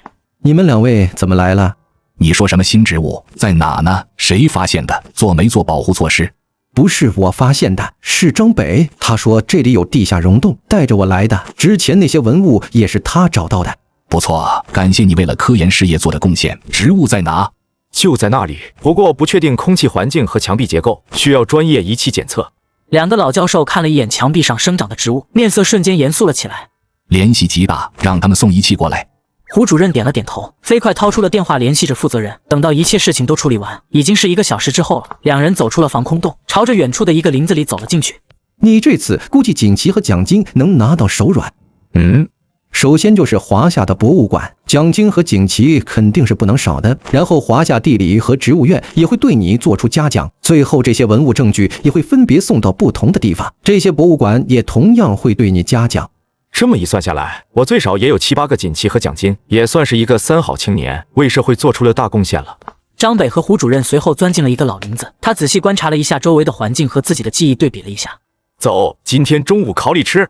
胡主任挑了挑眉头，跟着张北的脚步走向了林子的深处。很快，两个人就来到了一处小河边。张北从背包内摸索了一下，很快就将2团鱼线拿了出来。找2个长一点的木棍，我告诉你怎么钓。没有鱼竿，用不着，做一个一次性的就行。说话间，目光在周围不断巡视，很快就找到了2个结实的木棍，用小刀在木棍上刻出来了一个凹痕，将鱼线绑在了上面。拿着我调个票。将2根鱼竿都制作完成，张北转身找了一处水流比较急的位置，翻动着石头。用鱼虫，不过确实在物种丰富的地方，这种小生物自然也少不了。不过几分钟，两人已经抓了10多只的鱼虫。张北将鱼虫挂在了钩子上，找个水位偏深的地方坐了下来。要不要试试谁钓得多？比尾数。那就比尾数，谁输了谁开车。好。两人全都坐在了河边，将鱼钩丢进了水里。张北看了一眼直播间的弹幕，现在基本上已经分成了2派。一部分人认为这种鱼竿虽然简陋了一点，但该有的东西都有，钓鱼绝对没问题。另一部分人则是觉着野生的鱼又不傻，哪怕是用了鱼线鱼钩，这么大个杆子怎么可能靠近？看着2派争吵不休，张北沉思了片刻，也没参与进去，反而开始了专心钓鱼。今天我就让你们看看我们赶山人是如何不用鱼竿钓鱼的。这2个钓鱼老钓鱼不用鱼竿，就地找了2根木棍，花了3块钱买一套鱼线和鱼钩，就开始了钓鱼。然而不到半个小时，他们竟然足足钓上来了8条2斤多的鲤鱼。这种鱼竿实际上是我小时候经常玩的，用这种资质的杆子跑到老林子里钓鱼，效果肯定是比不上正规的钓鱼装备，但凭借着长白山丰富的物种，收获也不少。甚至曾经我和几个同学一下午都钓了30多斤。看着摆放的整整齐齐的大鲤鱼，张北沉默了许久。鱼虫全用完了，两人至今也是平手。算了，我们不比了，先填饱肚子再说。成，就听你的，我也早就饿了。不过说起来，你这不用鱼竿都能钓了这么多鱼，牛啊！那是自然，也不看我是谁，赶山人啊！张北将鱼收拾干净后架在炭火上烤了起来，一顿午饭两人全都吃得满嘴流油。各位观众，今天的放毒不是，今天的直播就到这里了。下次直播我将会带着大家用超声波检查一下白虎宝宝。预告了一下直播的内容，在直播间礼物刚刚飘起来的一瞬间挂断了直播。把火灭了，我找2个藤蔓把这几条鱼给那些教授送去，反正吃也吃不完，还不如给他们泡面的教授送去。这些人都是胡主任叫来的，总不能自己在这大鱼大肉看着他们吃泡面吧？还有一点，如果这群教授不介意，我也有点生意想和他们谈谈。张北用藤蔓将剩下的6条鲤鱼从鳃穿过连成一条，带着胡主任走回了溶洞。教授，我和胡主任抓了点鱼，你看是不是做熟了吃点？行，交给那边的人吧，他们应该会做。好嘞。张北小秘密地将鲤鱼交给了工作人员，看着教授发出了询问。教授，你们这段时间是不是只能吃泡面和干粮？深山老林的，除了这也没什么可吃的。是这样，我在这几个村子也算是有点名望。教授，你统计个人数，我让农户每天到饭点了做好饭给你们送过来。你能说动村民？没问题的，就是给点油钱和加工费，要不了多少。听到张北这么说，教授是真的有点心动。他们最少要在这住上个10天半个月，若是能天天吃上热乎菜，谁也不愿意吃那难吃的要死的自热米饭。就按你说的来，我们这次一共45个人，明天会增加60人，如果可以，今天晚上就送来。好。张北添加了助手的微信后，张北开车带着胡主任直接回到了村子，让胡主任自己回家研究植物样本，自己则是来到了王老二的家门外。嫂子在家吗？来了，把头子好，怎么有空到我这儿来了？有事和你说，今天三丰那边来了个科研团队，我和他们商量了一下，以后他们的1日3餐就我们给送去，你看看谁家婆娘闲着没事？那几个朝鲜族的小媳妇都没什么事，老马家媳妇也行。短短片刻，已经罗列出来了一个详细的名单。那这件事就交给你了，晚上早点做好饭，我开车带一次路，后面就你们负责了。哈，我去通知他们。张北也伸了个懒腰，朝着家里走去。下午，张北靠在沙发上翻动着笔记，胡主任在房间翻阅着资料，查询有关这个植物的信息。张北换了个姿势，目光朝着窗外看了一眼，突然间，一个黄色的小东西顿时吸引了他的注意。你怎么找到这了？沈教授看着跳到张北肩膀上的小东西，思索了许久，这才想起来这是什么生物。紫貂。对，和我挺熟的，不知道为什么今天跑过来了。小紫貂不断拉扯着衣服。你要我跟你走？紫貂生性胆小，而且最近还搬了家，肯定要有一段时间的适应期，更不可能走到村子里来。现在这个状态很明显就是出事了。教授，我出去一趟，估计这小家伙应该是遇到了什么困难，注意安全。胡主任不知道什么时候也走下了楼梯。我和你一起去，我也略微懂一些野外生物救治。张北也没拒绝，飞快地和胡主任朝着后山跑去。出了后山就是老林子，这里自然也是老白的管辖范围。张北开始心底里问起了老白：这群小紫貂怎么了？是我引导他下山的，这块区域我控制不了东西。这群小家伙昨晚上被困在了河中心，已经1晚上没吃过东西。听到了老白的解释，张北也算是松了口气。是被困住了还好，就怕遇到什么自然灾害让族群受到损伤。现在这片区域的紫貂种群也就剩下了2只，千万不能出什么事了。张北和胡主任一路疾驰，终于在1个小时后来到了一处河边，也终于看到了一群紫貂现在的惨状，10几只小家伙凑在了河水中央的一块石头上，抱成一团。看着一群紫貂被困，张北叹了口气，用手试了一下水流的情况。我下水，你在岸上帮我抓着点绳子。好。张北将安全扣系紧，直接迈动着脚步踏入了河水。等到接近了石头，张北飞快打开了背包，挨个给丢进了包里。上了岸，胡主任忍不住吐槽：这群蠢货！这已经不是我第一次救援这群小家伙了。上一次同样是春天，因为下雨导致他们那个低矮的树洞被盖住，近乎一半的小家伙都被堵在了树洞里。一到春天就犯傻，就是受到了点惊吓，没什么事。是不是动物开始繁殖的时候智商都会变低？难道人类就不是呢？听到这句话，张北顿时沉默了下来。张北看着几只虚弱的小家伙，从背包翻出来了2个苹果，用小刀切开。赶紧吃吧。几只虚弱的小紫貂闻到了食物的味道，顿时精神了起来，一个个捧着苹果坐在地上吃了起来。这附近你到底认识多少动物？想知道？你还真认识？一会带你去见见我小弟。张北没有解释，只是朝着林子的深处看了一眼。现在这个时间，我的小弟估计冬眠也醒过来了，正好一个冬天都没见了，去看看那家伙过得怎么样。反正都出来了，也不差这一会的时间了。胡主任将手中的紫貂放了下来，调整了一下背包，跟着张北朝着林子的深处走去。老白，我小弟在哪？洞里，你去了估计还能吃点好的。得到了小弟准确的位置，张北带着胡主任飞快地在林子中穿梭，带着胡主任一路来到了一处山洞前。张北嘴角充满了笑容。二弟，大哥来看你了。随着张北声音的传出，一只黑熊从山洞中缓缓走了出来。一旁的胡主任默默朝着后面退了2步，额头上已经充满了冷汗。他是我朋友，认识一下。黑熊十分有礼貌，一巴掌拍在了胡主任的肩膀上。你好。黑熊飞快回动，大概过去了10秒钟，带着一个蜂窝走了回来。吃2口，这可都是纯野生的蜂蜜。没事。放心吧，这是小弟给大哥的礼物。过去了这么长时间，胡主任紧张的心情也稍微放松了一些，小心翼翼拿着勺子挖出了一点蜂蜜塞进了嘴里。香啊！纯野生的蜂蜜不一定就比养殖的味道好吃，这种野生的蜂蜜吃起来略微带着些许发涩，但其中蕴含浓郁的香气却远远不是养殖的能比拟。你们到底是怎么认识的？这种事真的是人类可以办到的吗？哪怕是动物园的饲养员都很难做到这一幕吧，更别说这还是野生的黑熊。看到胡主任迷茫的眼神，张北耐心给他做着解释，回忆起他与黑熊初次相遇的场景。我第一次见到他的时候是晚上，因为突然的暴雨没办法下山，我只能在山洞里避雨。因为抓了鱼嘛，我就生了把火，坐在山洞烤鱼。我记着那时候他还很小，当时这小家伙看见我进了山洞就躲起来了。我转了一圈也没找到什么危险，也就打算住下来。可能是这家伙太长时间没吃饭了，闻到鱼肉味自己就钻出来了。胡主任听完了整个故事，眼神中都带着迷茫。这真的是人类的世界吗？一条烤鱼就能拐走一头黑熊？那我在蜀地待了那么长时间，怎么就没用竹子拐走熊猫呢？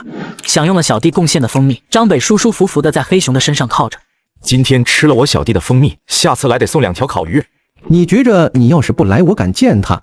晚上超声波就到了，明天去看白虎。真的？真的，明天就带你去。和二弟玩了一会，张北带着平复了心情的胡主任朝着山下走去。你不会还有个3弟吧？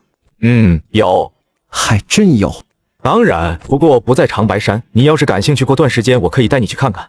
算了，我就是问问。下山的时候不用急，两人足足走了1个半小时。路上的时候，张北还顺手采了不少野菜。胡主任看着张北装进袋子里的野菜，皱了皱眉。这是望天芹。对，我们这叫山芹菜，一会回去包饺子，用它和猪肉做馅料。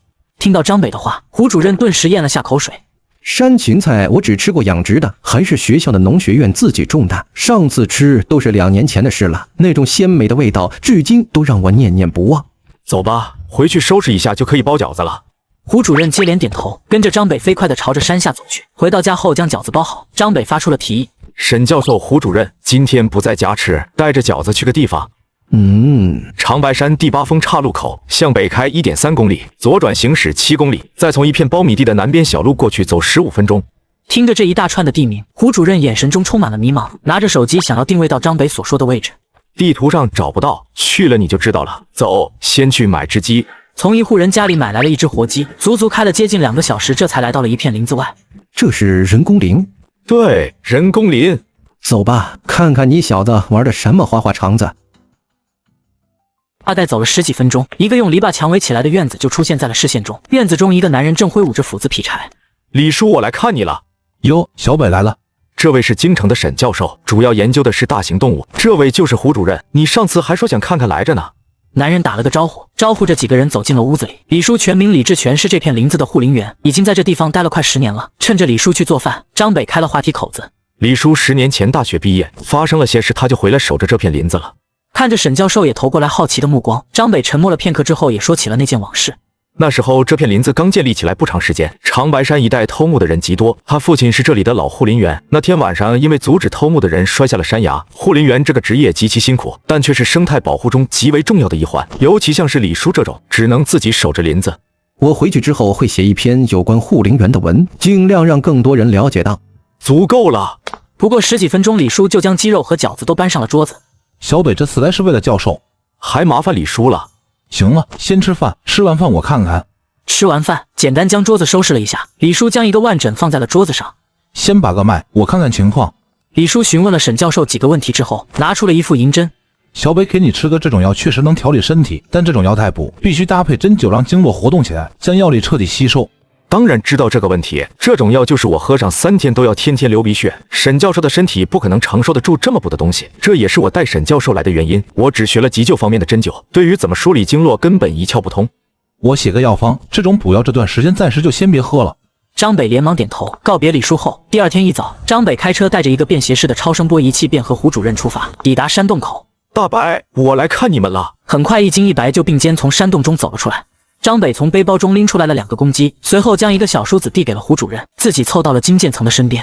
你让我给老虎梳毛，让我去给梅花鹿梳毛，他倒是丝毫不怕，反而还很开心。但这个物种变换一下，剩下的就只有恐惧了，好吗？这2只鸡几口就吃没了，若是换成自己，恐怕也就是他俩一顿饭的事吧。没事，有我在，不用怕。一旁的胡主任终究还是选择了相信张北，迈着小碎步靠近了白虎，用梳子缓慢地梳着他身上的毛。张北一边用仪器给金渐层做着检查，一边打开视频咨询动物专家白主任。这一胎一共有3个幼崽，看状态都很健康。直播间听见这话，瞬间沸腾了起来。之前沈教授曾经说过，如果能有3个宝宝的话，极有可能会诞生一只白虎。现在检查出来3个小宝宝，那就意味着要不了多久就会有一只新的白虎诞生。张北揉了揉金渐层的头，目光在不经意之间朝着胡主任的地方看了过去，随后整个人顿时僵硬了一下。老白，什么情况？你自己看看那边。不关我的事，最近我这边小东西太多了，他们是被吸引来的。听到老白的解释，张北极其复杂的目光看向了胡主任。各位，我现在发现了一个大问题，你们说我要不要告诉胡主任？张北将摄像头对准了胡主任身后的那棵树上，一条全身翠绿的蛇正盘旋在树干上，一双眼睛紧紧盯着胡主任。没错，我发现的就是一条蛇，竹叶青蛇。竹叶青蛇是葵科竹叶青蛇属的管牙类毒蛇，毒性很强，被咬上一口80%挺不到下山。不过这玩意很少见，至少我长这么大在长白山一带也只见过2次。你跑那么远干什么？你相信我吗？怎么了？你若是相信我，现在就别回头，放慢脚步朝着前面走，一直走到我这里来。听到张北的语气，胡主任的身子顿时僵硬了起来。我身后有什么？现在就走，不会有问题的。人类在大部分蛇的意识中并非是食物的范围，而且庞大的体型在蛇的认知中还会给它带来危险。理论上，人类在遭遇蛇远离它之后就不会有什么问题。胡主任咽了口唾沫，朝着张北的方向挪动。真的没事？放心吧，我盯着它呢。足足挪了5分钟，胡主任这才离开了竹叶青蛇的攻击范围。张北用手指了指树干，胡主任的魂都吓出来。卧槽！话说这里为什么会有竹叶青啊？我没记错的话，长白山竹叶青是在1979年被发现的，不过数量稀少，关注的人也不算多。不过随着白虎凑了上来，原本还在紧张的心情顿时平复了下来。一直到中午11点多，张北这才带着依依不舍的胡主任走下了山。行了，好好休息几天，到时候再跑山，你来不来？最近对那个植物的研究有了点眉目，我回去查查资料，随后就跟你上山。几天之后，张北如约找到了胡主任。明天跟我上山，我去挖点药材回来，你把相机带着，我知道一个地方景色极佳。什么景色？去了就知道。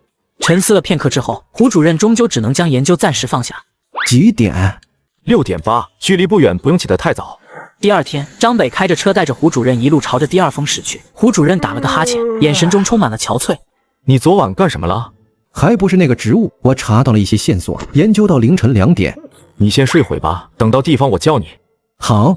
胡主任压根没有客气，直接闭上了眼睛，飞快进入了梦乡。很快，张北开车到了目的地，随后开启直播。胡主任向观众介绍起来：人间4月芳菲尽，山寺桃花始盛开。大家注意看，这株桃树上已经冒出了许多的花骨朵，这是野生的毛桃树，落叶乔木，最高可达10米。这种毛桃是现代一大半人工培育桃子的祖师爷，而且毛桃的口感很脆，桃子味极其浓郁，远非人工培育品种能够比拟的。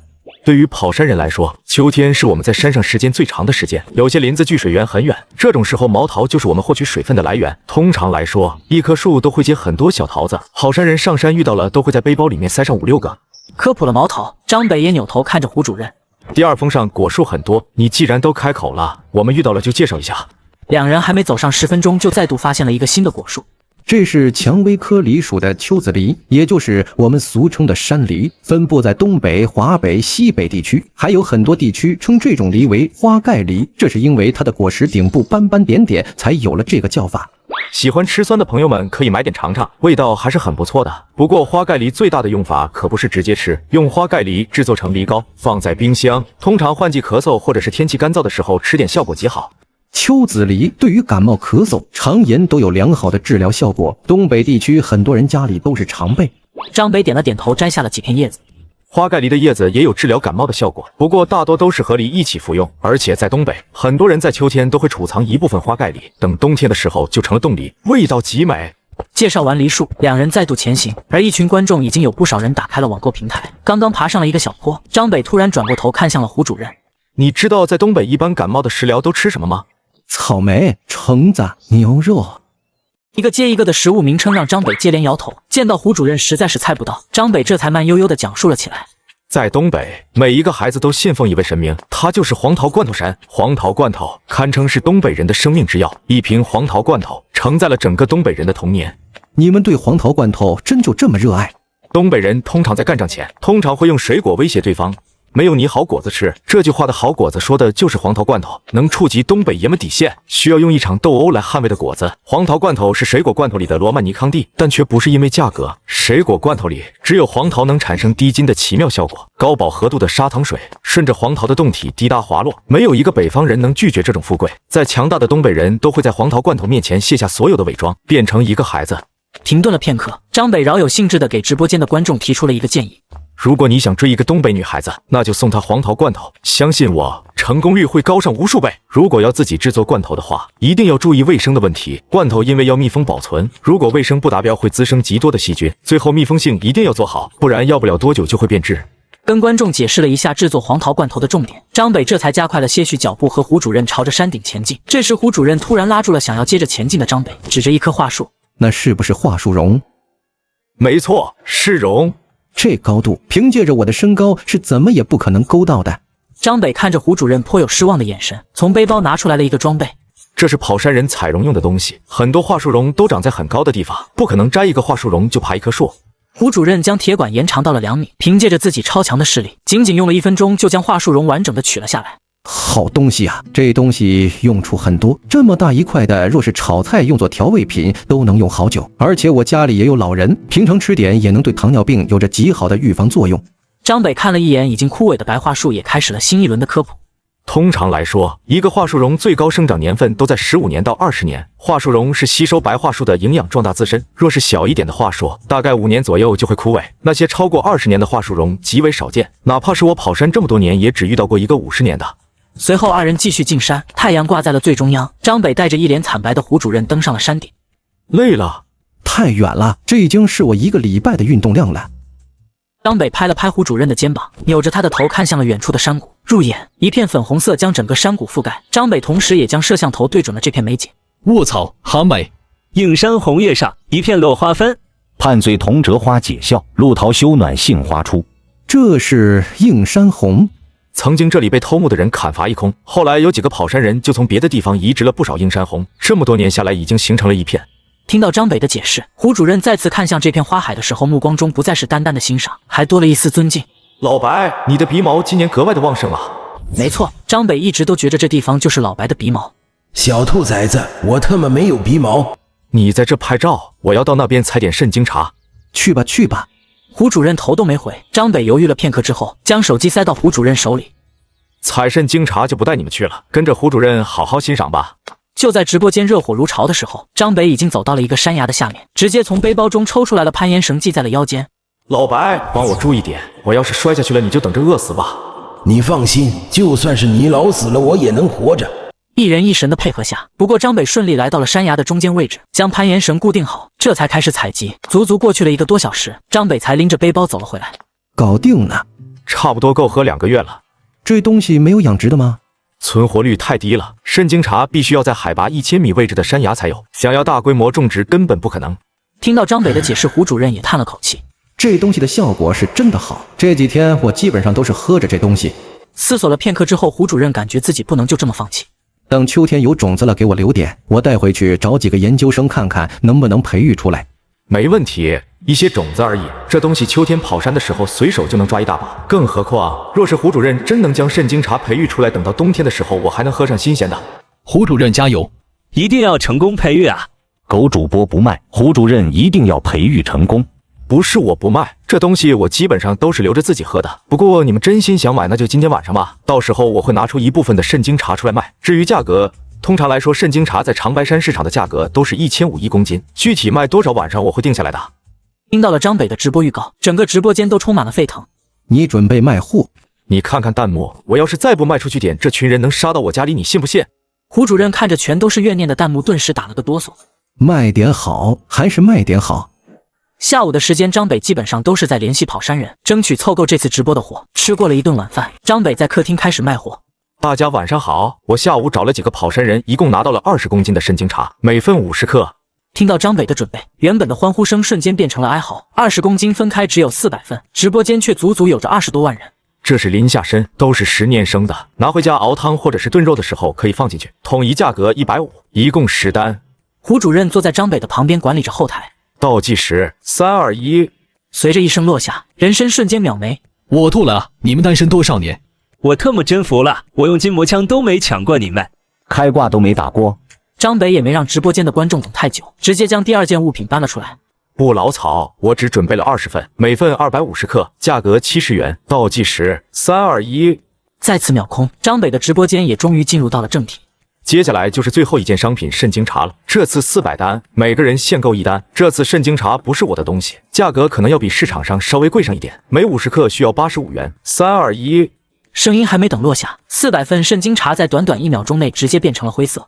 操啊！10份的好东西抢不到就算了，400份我都没有，这特么比高考都难！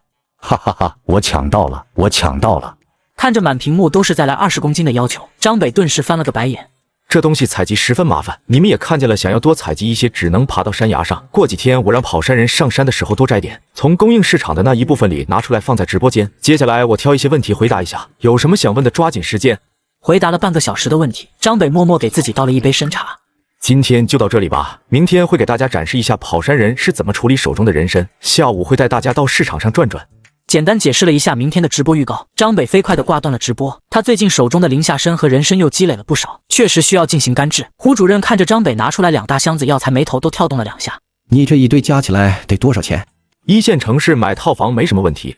好家伙，不能再看了，这些好东西再看下去，我都想给抢走。林下参、人参、黄芪、不老草，你这货是人啊！第2天一早，张北将2大箱药材搬进了院子里。坐在小马扎上开启了直播。大家早上好，今天我们不跑山，处理一下这段时间得到的药材。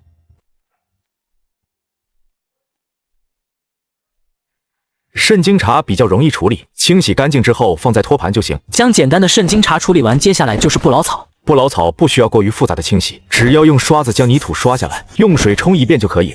林林总总的药材加起来足足耗费了3个多小时。随后张北这才换了个姿势处理起今天的重头戏。跑山人治参通常都有2种办法，晒参和红参。像是这些林下参，我们今天统一用晒参的方法进行处理。清理好了泥土后，就到了水洗的步骤。人参很娇贵，是不可以用手去搓洗的，只能依靠着水流不断的冲刷。这一步耗费时间极长，张北拿着水管冲刷了半个多小时，这才停了下来。现在前期步骤就算是完成了。晒参通常来说是有2种方法的，以前的跑山人都是用红绳将人参吊起来，每天的上午9点到下午3点在阳光照射的地方进行晾晒。不过现在来说，大部分山人家里都会有一个小型的烘干机，只要将人参放在托盘里送进去烘干就行。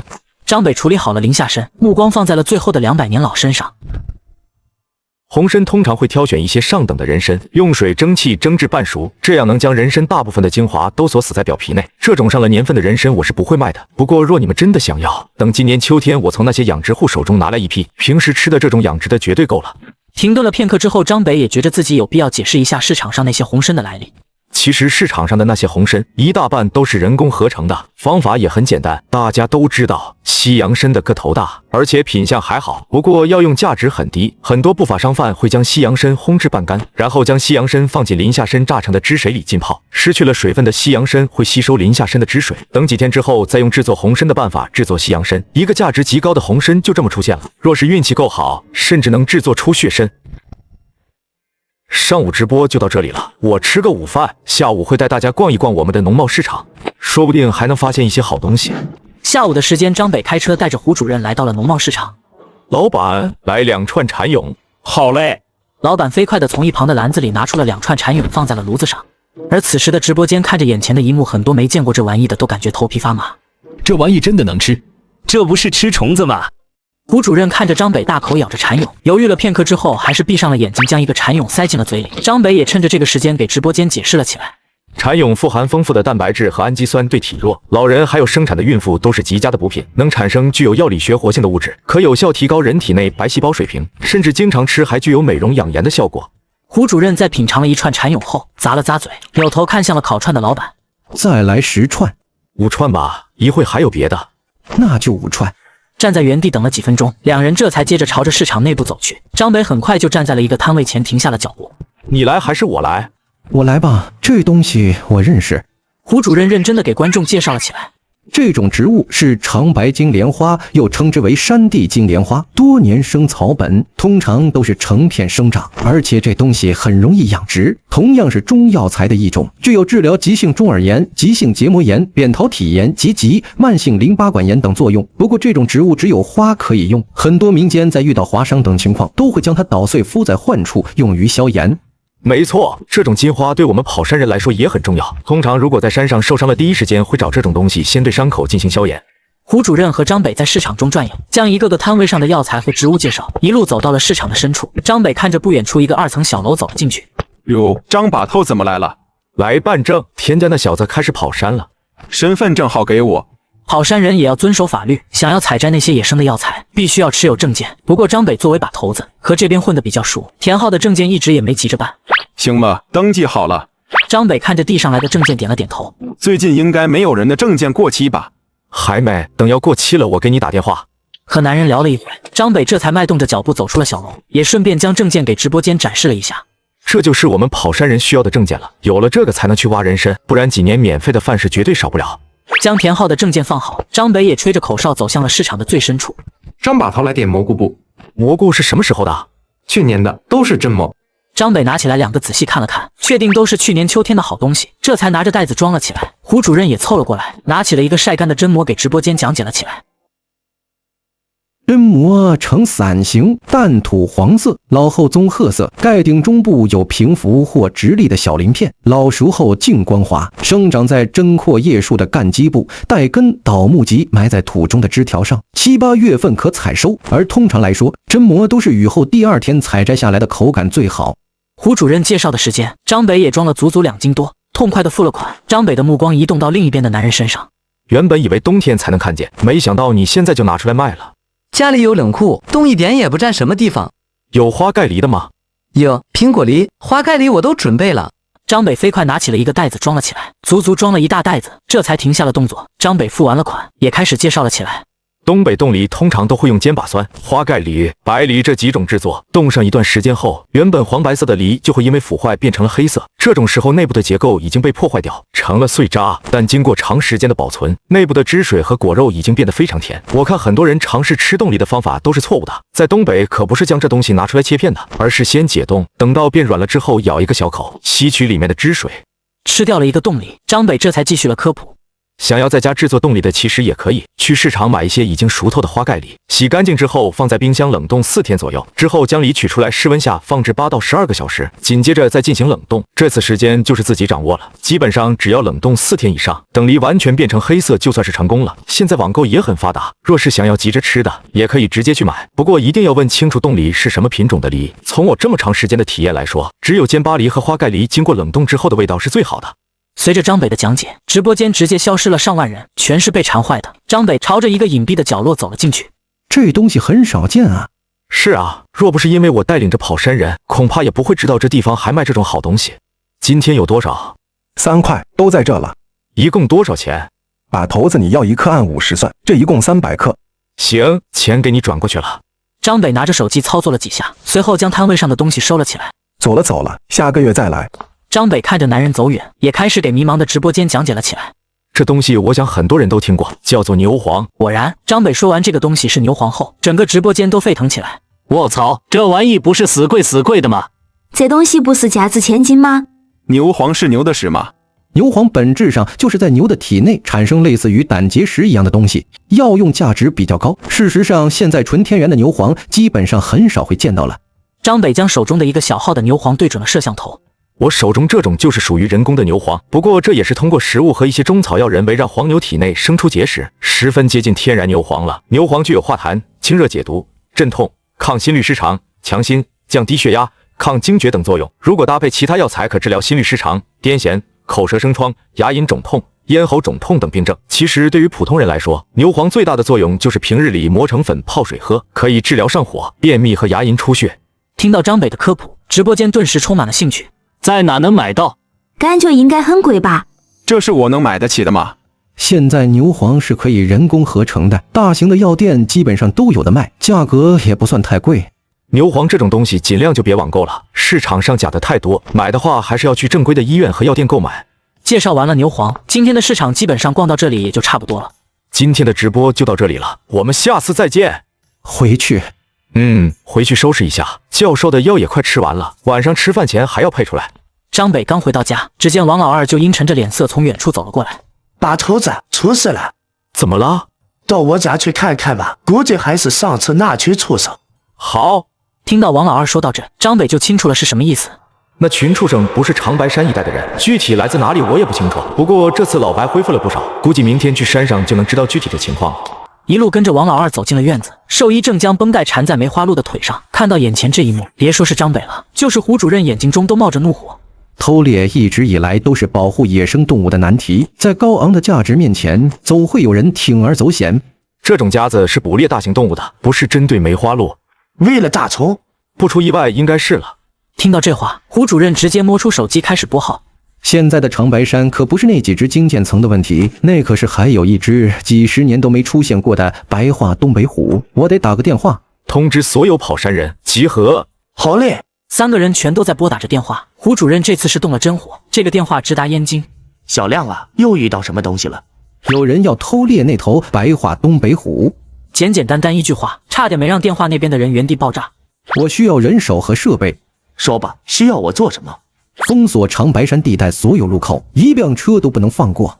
没问题，那边车不多，可以短暂封锁。还需要让直升机待命，他们来偷猎白虎必然有杀伤性武器，需要时间，大概1小时。晚上，张北看着村口聚集起来的跑山人，打着灯光站在了台阶上。3年前我们在第5峰放跑的那几个畜生又回来了，而且他们这次的目的很可能是东北虎。给大家1小时，待其上夜山的准备。今天我们必须把那群畜生抓起来。听到张北的话，一群汉子的眼神中都流露着凶光。车队很快就来到了第3峰的山脚下，一群跑山人用头灯几乎照亮了整片区域。老白，人没走，还在第3峰，你之前挖自武家的那个位置。所有跑山人分成5队，第1队我带领，第2队王老二带领。命令很快下达，张北也和4个队长确定了具体的路线，5个队伍从5个方向直接将那片林子包围。你知道他们在哪？第3峰哪怕是搭帐篷能过夜的地方都不算多，而且他们又是从第2峰过来没多久，基本上只有那地方能暂时落脚。如果他们有武器呢？没问题的，这里可是长白山。队伍在山林中足足前进了1个小时，几百人彻底将整个林子给围了起来。林子的中央，2个男人看着林子中时不时闪烁的灯光，面色低沉。老大，现在怎么办？操，你特么问我，我问谁？老大，后面也有灯光，上树赌他们不会发现。2人找了个看起来还算是茂密的树，飞快地爬了上去。5支队伍也在几分钟后汇聚到了中心的区域。胡主任，你说在4周都被猫封死的情况下，老鼠会怎么逃出去？向上，这么点时间挖洞也来不及吧？时间再度过去了10分钟，张北等了这么长时间，也终于该收尾了。随着人群的嘈杂声，黑暗中他2弟正飞快跑了过来。2弟，给我撞！2弟自然是张北让老白叫来的。得到了张北命令的2弟，一个猛冲朝着最大的那棵树撞了上去。撞了几棵树后，终于2道惨叫声接连响起，黑色的人影从树上直接摔在了地面上。2弟，退远一些。等到2弟走出了人群，张北这才凑近了2个盗猎者，只不过他的身子还没等靠近2个盗猎者，张北直接扑倒在了地上。哎呀，他们竟然还敢反抗！一群人看着张北拙劣的演技，脸色都有些发红。不过大多数人都理解了张北的意思，人民群众制服了罪犯之后，他们还敢反抗，这不是妥妥的正当防卫吗？别，我不是，我没有。救命啊！你们这群山蛮子冤枉我们！这群汉子发泄完，2个偷猎者已经彻底不成人形了。等下了山，张北扭头看了一眼胡主任，他们2个会怎么判？后半辈子肯定是出不来了。等张北回到家里，已经是深夜了。沈教授见到2人回来，松了口气的同时询问了起来：怎么样？抓住了，他们不知道白虎的具体位置。听到这话，沈教授也轻松了不少。没事了，我就先睡了。沈教授原本还想在张北家疗养身体，等到恢复一些之后去看看白虎，但来自于燕京大学的电话让他不得不踏上了返程的飞机。送走沈教授后，一个男人就敲响了张北家的大门。张把头在家吗？李家，李阳华见过张把头。说说吧，什么事？李阳华喝了口水，放缓了语速，开始讲解起这次来的目的。事情不算是复杂，是李家当代家主唯一的儿子出了问题，一种极其罕见的病。李家查阅了大量的典籍，这才找到了一个古方。不知道张把头知不知道这赤红莲是什么东西？知道，不过很难找。是什么？天山生雪莲。就只是天山雪莲。这个药材我也只是听说过，第10代把头在我小的时候提到过这种东西。天山那边也有跑山人，只不过数量不多。我们的珍宝是人参，他们的珍宝就是雪莲。雪莲在诞生的过程中有极小的几率发生变异，由青白色转变为赤红色，但这种转变只有短短2个小时。如果这2个小时没能采摘，它就会枯萎。而在这2个小时之后，采摘下来的雪莲会保持着赤红色，被称之为赤红莲。听到张北的讲述，李阳华只感觉头皮发麻。不知道张把头有没有？没有，我的药材人参居多，其他的大多数都是长白山一带的特产。空气安静了片刻，张北思索了一下，也给出了一个解决方案。如果你们舍得一株500年份的人参，也不是不可能。张把头，你说人参我们出得起？你们小家主的病很急吗？很急，现在全都是靠着2块100年前的犀牛角吊着命。明天带着人参来接我，一株500年份的人参，我有把握换到10克赤红莲。不知道张把头要什么？犀牛角不少于15克。好，李家答应了。犀牛角虽然珍贵，不过李家上一个100年收集了不少，15克还是能出得起。胡主任看着李阳华离开，目光在张北身上打量了一番。15克犀牛角啊，能上拍卖会了吧？差不多吧。你是看家还是跟我去天山？一起去吧，正好现在春天，看看那边的植物。晚上收拾一下东西，我估计我们这次要去3天左右。第2天一大早，一辆车就停在了村口。张北和胡主任背着包，踏上了前往天山的路。张把头，这是您要的犀牛角。不错，是上百年的老存货。走吧，今晚到新疆把事情解决，明天去找我3弟。3弟，张北的2弟是黑熊，3弟究竟是啥可怕的生物啊？车子在张北的指挥下，用了半个小时左右，终于到达了目的地。张北敲了敲门，调整了一下自己舌头的位置。阿拉基巴达木，森哈马斯加克斯。张北看着一旁迷茫的胡主任，也开口解释了起来。这是哈萨克人打招呼的方式，我说的是你好，他说的是你全家都好。怎么连这个都会？就会这一句。一个头发花白的老人正用着惊喜的目光看着张北。小北来了啊，快进来，很长时间不说汉语了，有些不习惯。阿依波塔，这是婆婆名字汉语的读法。能让小北带你来，应该是为了血莲花。是我们小家主需要赤红莲救命。老婆婆点了点头，从抽屉中将一个盒子拿了出来。这东西我已经很多年都没见到了，这里有一株，快拿回去给孩子救命。李阳华呼吸都略有沉重，收下了木盒之后，迅速将一个小型的密码箱拿到了桌子上。婆婆，这是给您的，不是钱，就是药材，平时泡水喝点。听到张北的话，原本打算拒绝的婆婆犹豫了片刻之后，还是收了起来。见到事情解决得很顺利，张北也算是松了口气。小北，你的那个朋友来了好几次，明天我就去看看他去。第2天早10点，张北和胡主任吃过一顿早餐后，也带着直播设备朝着天山的方向前进。大家好，我是跑山人张北。现在大家可以猜一猜我在什么地方？从主播周围的植被来看，这里的气候应该是温带大陆性气候，而植被朝向全都是偏西北方，也就说还在国内。国内的温带大陆性气候再加上植被繁盛，可以看出处于东经70到80度，北纬30到40度。看着直播间的弹幕，张北整个人都沉默了下来。这群人有毒吧？特么愣是从植被推测出我现在的地方了。只是直播间这群人好像是玩上瘾，还没停下来。从刚刚的画面来看，主播可能身处的地方就是汉腾格里峰或者是托木尔峰。但根据小路上的踩踏的痕迹来看，汉腾格里峰不会有这么多人，只可能是托木尔峰。卧槽！再让这群人猜下去，怕不是连胡主任内裤颜色都能猜出来。恭喜你们猜对了，我们这次来的就是托木尔峰，是天山山脉中最高峰，海拔7443.8米，也是吉尔吉斯斯坦的最高峰。托木尔维吾尔语意为铁，所以有人又将这里称之为铁峰。明月出天山，苍茫云海间，形容的就是托木尔峰。简单解释了一下两人现在的位置，张北也迈动着脚步朝着山上走去。胡主任的目光在一个小树上观察了片刻。认识吗？矮扁桃。没错，就是矮扁桃。绝大多数人都听过一句诗：桃之夭夭，灼灼其华，形容的就是这种矮扁桃。每年5·1节假日的时候，都能看到它开出粉色的花。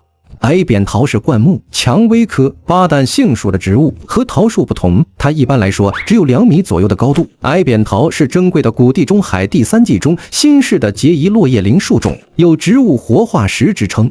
张北刚刚走进林子里没多久，大脑中就响起了山神玉姐的声音：好多啊，几百年都没吃得这么爽了。姐姐感觉怎么样？不，跑山人，要不你抛弃老白来姐姐怀里吧，姐姐一定把你养得白白胖胖。玉姐和老白不同，她在鼎盛时期可是能控制整个天山，实力也要比老白强出了不知道多少倍。哪怕现在几近消散，也没有老白那么虚弱。等5月份我再来一次。老白那个臭男人有什么好的？还不如跟着姐姐，信仰足够，姐姐让你躺在雪莲上睡觉。你先吃着，我去找我三弟。好，就这么说定了，以后抛弃老白来姐姐怀里。随着2人脚步的前进，胡主任突然在一处灌木丛停下了脚步。你闻到什么味道了没有？这么大的味道，应该是阿魏。没错，就是新疆阿魏。张北循着臭味的来源，很快就找到了一株巨大的草丛，对着直播间介绍了起来。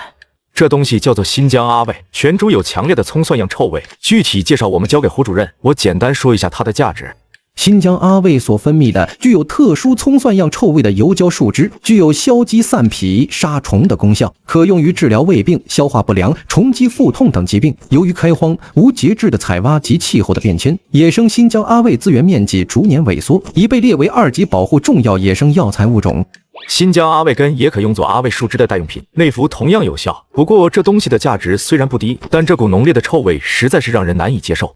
目光朝着直播间看了一眼，发现不少弹幕都是在催着他们2个去找天山雪莲的。其实我们常说的雪莲是分成3类的，分别说人工雪莲、石莲和雪莲。天山采莲人通常将生长在海拔2500米到3000米的雪莲称之为石莲。这种雪莲通常都是生长在一些悬崖的夹缝中，要用价值高出人工雪莲但低于天山雪莲。最好的自然就是海拔3000米以上，常年在积雪中生长的雪莲。这种雪莲极其稀少，而且十分宝贵。停顿了片刻，张北也略有感慨。根据我们跑山人内部的消息，最近3年，这些人一共只在海拔4500米的位置找到了7株雪莲。话音刚落，还没等直播间的观众有所反应，玉姐温柔的声音就响了起来：我虽然没催生，但还是有不少的。这一代采莲人胆子太小，500米的悬崖都不敢上。采莲人和跑山人有些不同，他们不成体系，大多都是以家庭为单位。现在随着时代的发展，年轻人都进了城市，老一辈的身体也不允许他们在悬崖上采莲。不过玉姐不催生的话，仅靠着生态环境自然诞生雪莲，能生长的地方恐怕也只有人迹罕至的悬崖峭壁。张北解释了一遍现在雪莲的种类，脚步也在一棵树下停了下来。这东西你来介绍。胡主任一抬头，瞬间就知道了张北所说的是什么东西。这东西我记着，我之前在哪个视频里见过，不过还没来得及介绍。新疆指环虫，通体呈现着白色，看起来就像是和田玉一样。不过指环虫看着虽然好看，但实际上却是一种害虫。现在已经有不少厂商做出了针对这种虫子的杀虫剂。胡主任介绍的差不多，一扭头就见到神色复杂的张北。张北叹了口气，再一次感慨了一下胡主任变态一般的视力。我哪里说错了吗？我说的不是那玩意，在你左手边那块石头上。听到张北的声音，胡主任这才将目光移动到了张北所指的位置。蝼蛄，这玩意应该比较常见，不过我估计很多人都不知道这东西叫什么。单刺蝼蛄属直翅目蝼蛄科，在我国长江以北各地，甚至包括新疆，基本上都能见到这东西。这东西其实东北地区很常见，不过大多数都在施肥的土地里，也算是害虫的一种了。不过农民的智慧是无穷的，在杀虫剂还没普及的年代，就已经有了针对这种虫害的灭杀方法。马粪，没错，用马粪诱集或加毒饵诱杀，这是很早之前防治这种虫害的方法。科普结束，张北从背包中拿出来了一个哨子，用力一吹，阵阵回音瞬间在山林中响彻了起来。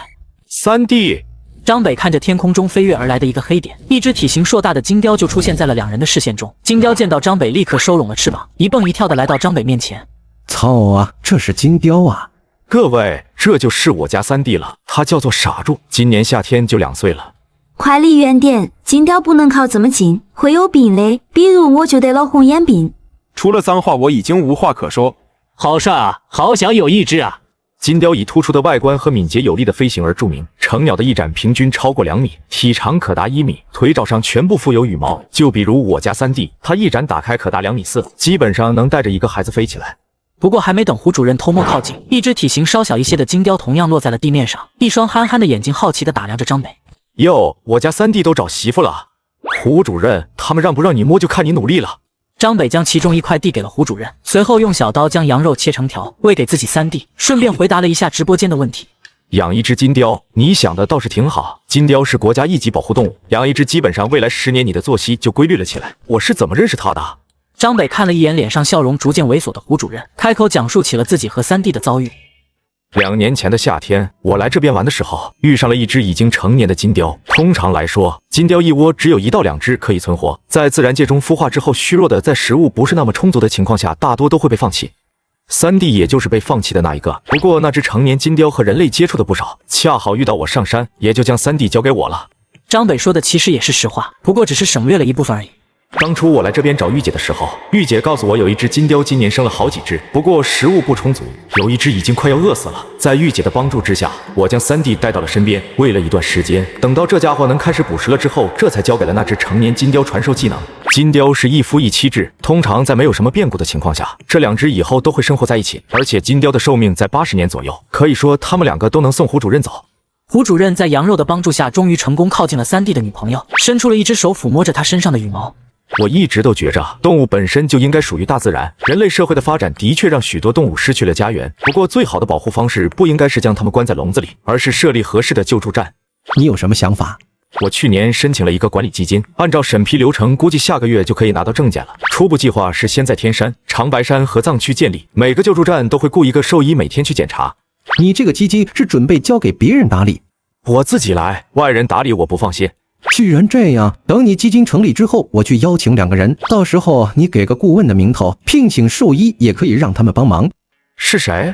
一位是华夏野生动物保护协会的副主席费天宇，他之前带出过不少学兽医的学生；另一位是国际野生动物保护组织的宋教授，他学生毕业设计正好需要和野生动物接触，估计你的基金成立之后，他们会抢着来。中午吃完饭，胡主任接了个电话，就开始愁眉苦脸起了。你怎么了？极大的检测结果出来了，我明天估计要出国。这种植物的基因图谱和仙女木有着极大的相似度，我需要和几个教授去北极考察。不对吧？按道理来说，这种植物生长在溶洞，需要环境温度应该很高吧？没错，它生长环境是10到40摄氏度，但仙女木的生长环境通常都是0下。明天就要走？吉大和精灵大学组成了一个科考团队，我的名字也在里面。随后，张北送别胡主任后，自己独自一人回到了家。过了几天，张北刚刚走到蓝玉山的下方，奶里奶气的声音直接在大脑中响了起来。新阳啊，不是跑山人，你来啦！你现在能控制一整个山了？上次的信仰我都消化了，现在已经勉强能控制到山脚下。蓝玉山不大，差不多也就是老白衣峰的大小，林子更是只有3个。而现在小蓝玉能控制了一整个山之后，接下来吸收的信仰都将用于强化自身。知道了蓝玉现在的情况，张北的心情也愉快了不少。我去找白虎开会直播，今天的信仰好好吸收，变成自己的力量。好的呢。听到蓝玉答应了下来，张北也将直播的设备拿了出来，调整好后开启了直播。今天我们的目的就是去看看白虎，顺便用超声波检查一下老虎宝宝的状态。简单解释了一下今天的目的，张北也带着不断涌入观众的直播间朝着山上走去。我来了，大家伙快出来！随着东北虎响彻山林的吼叫声，白虎迈动着脚步，很快就从洞穴中钻了出来。而在他的身后是一只肚子明显大起来的金渐层。快吃吧，吃饱了才有力气照顾你老婆。直播间有会看超声波的吗？张北看着屏幕中滚动的弹幕，思索了片刻之后，直接接通了救治中心的连线。主播你好，我是华夏野生动物救治中心的副主任。副主任你好。师傅。副主任，你在你们单位的生活不好过吧？师傅。接连2遍的提示让张北愣了一下，思索了2秒钟后，这才小心翼翼地开口询问：虎？对，就是虎。看着直播间飘起的一片哈哈哈，张北倒也有耐心地解释了起来。其实这种事很正常，我国方言种类繁多，在转化成普通话的时候，很多地区都有着自己的习惯，就像是东北人一直都觉着他们说话是没有口音的，这都是属于历史遗留的问题，很难轻易的改变。最里面的那只能大一些，从超声波的图像来看，发育的很好。中间的这只和里面那只差不多大，看样子也是发育的不错，很壮实。最外面的这只有点小，不过发育倒是没什么问题，就是略微有些瘦弱了。如果正常情况下，这只瘦弱的会被抛弃，对吧？没错。听到这里，张北有些不忍心。如果食物充足，是不是就能让母虎带在身边喂养了？但还要有一定的狩猎区才行，若是狩猎区不足，也会将它赶走的。张北摸索着下巴点了点头，对于未来一段时间怎么安排已经很清楚了。其实动物园虽然对繁殖动物做了贡献，但其实也算是变相扼杀了野生动物的天性。你们仔细看就能发现，白虎哪怕是靠在我身上，眼神中也带着一种威慑，这是动物园中被投喂的生物永远都不具备的东西。而且很多动物并不适合动物园，它们更需要的是广阔的天地。就比如大象，我想很多人都见过大象跳舞，实际上这是智慧较高的大象精神上出了问题。张北的话毫无疑问是在直播间丢下了一个炸弹。大象每天都需要走10几公里，在野外，它们凭借着庞大的食量，可以边吃边走，很快就能完成这一目标。但动物园内狭小的空间根本不可能让它们活动开，时间长了，这些大象的精神上就会出现一些问题，导致它们在原地踏步。张北和2只东北大猫足足玩了一个上午，收好了直播设备。张北接到了胡主任的电话。张北，不知道你下午有没有时间？有时间？怎么了？是这样，我们救助中心准备放生一只5个月大的东北虎，但一直都没找到生态环境丰富的地方。听到这话，张北也明白了副主任的意思。救助中心经常会遇到一些受伤的野生动物，在治疗一段时间后，大多数都会选择找一个能让它生活的地方进行放生。在哪？我下午去看看。吉大的救助站，距离你那应该不是很远。把定位发给我，我下午过去。好，麻烦你了。挂断了电话，张北开着车直接朝着距离最近的长白山方向赶去。老白，第3峰有没有物种丰富的林子？你要干什么？给你送一只东北虎来。在哪了？还没见到呢。你第3峰有没有林子能让它生活？只要你能送来，多少只我能养得起。我现在的力量已经能养得起很多生物了。哪个林子？我下午带人直接过去。南边靠近第3峰的松叶林，我一会让一群野猪和兔子搬过去。好，张北点了点头，看了一眼副主任发过来的位置，张北再度开着车一路朝着目的地赶去。等赶到救助站的时候，已经是下午2点多。张先生，跟我来吧，副主任已经和我们沟通过了。小老虎在哪？在房间呢。这小家伙之前摔断了腿，治好了之后，他原来的地方已经不怎么适合居住了。张北跟着小姐姐一路来到一个房间，透过一个单向镜能看到房间内一只小老虎正在努力撕扯着羊腿。我能进去看看吗？不行，虽然才5个月，但是已经和成年东北虎没什么区别了，一巴掌就能把人拍死。没事，你可以找2个人在我旁边看着点，反正一会放生之后也要我带他去。小姐姐听到张北的话，思索了片刻之后，还是点了点头。张北进去后，小老虎出人意料的黏着张北，让他捋毛。这真的是人类可以做到的吗？我天天喂这只小老虎，现在没事都还凶我，凭什么这人第一次接触就能摸啊？地方我已经找好了，你们打算什么时间去？这么快？那可是长白山，我在那上面比在家的时间都长。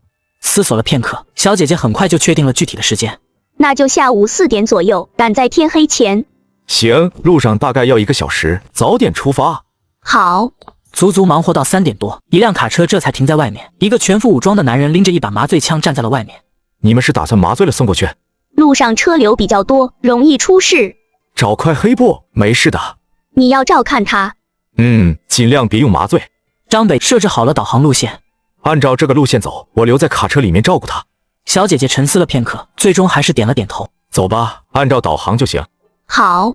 车子一路飞快地赶到了目的地。张北打开了直播间，看着直播间这群沙雕，张北也开口解释了起来。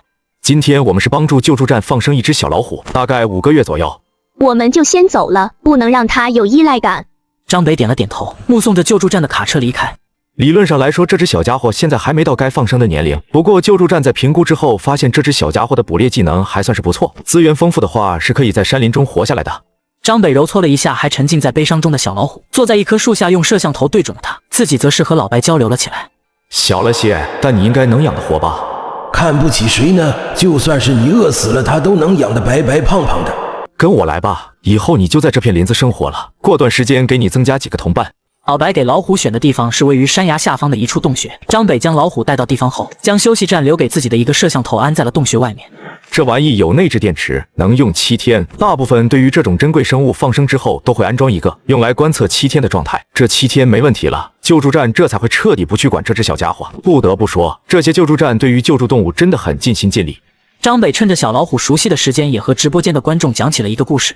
几年前我去藏区那边也有一个救助站，他们人很少，只有2个人，但救助站里足足生活着30多只各种各样的动物。我记得最清楚的一次，那天下着大雪，有一个村民跑到救助站，说是有一只羚羊腿受伤了，被困在了悬崖上。那种雪天根本就没办法开车，那个救助站的小姑娘愣是拖着一个板车走了13公里，将那只羚羊拉回了救助站。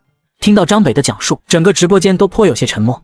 如果大家真的喜欢动物，又没办法自己养，可以申请一下当地的志愿者。大部分救助站都十分缺人手，基本上申请了之后都会让你去帮忙的。这种能和野生动物近距离接触，还能感受到救治生命的成就感，是你在任何游戏中都找不到的快乐。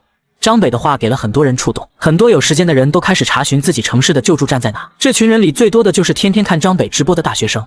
我就是一个志愿者，大部分救助站确实很缺人，不过特别累，而且还脏，接受不了的还是不建议来。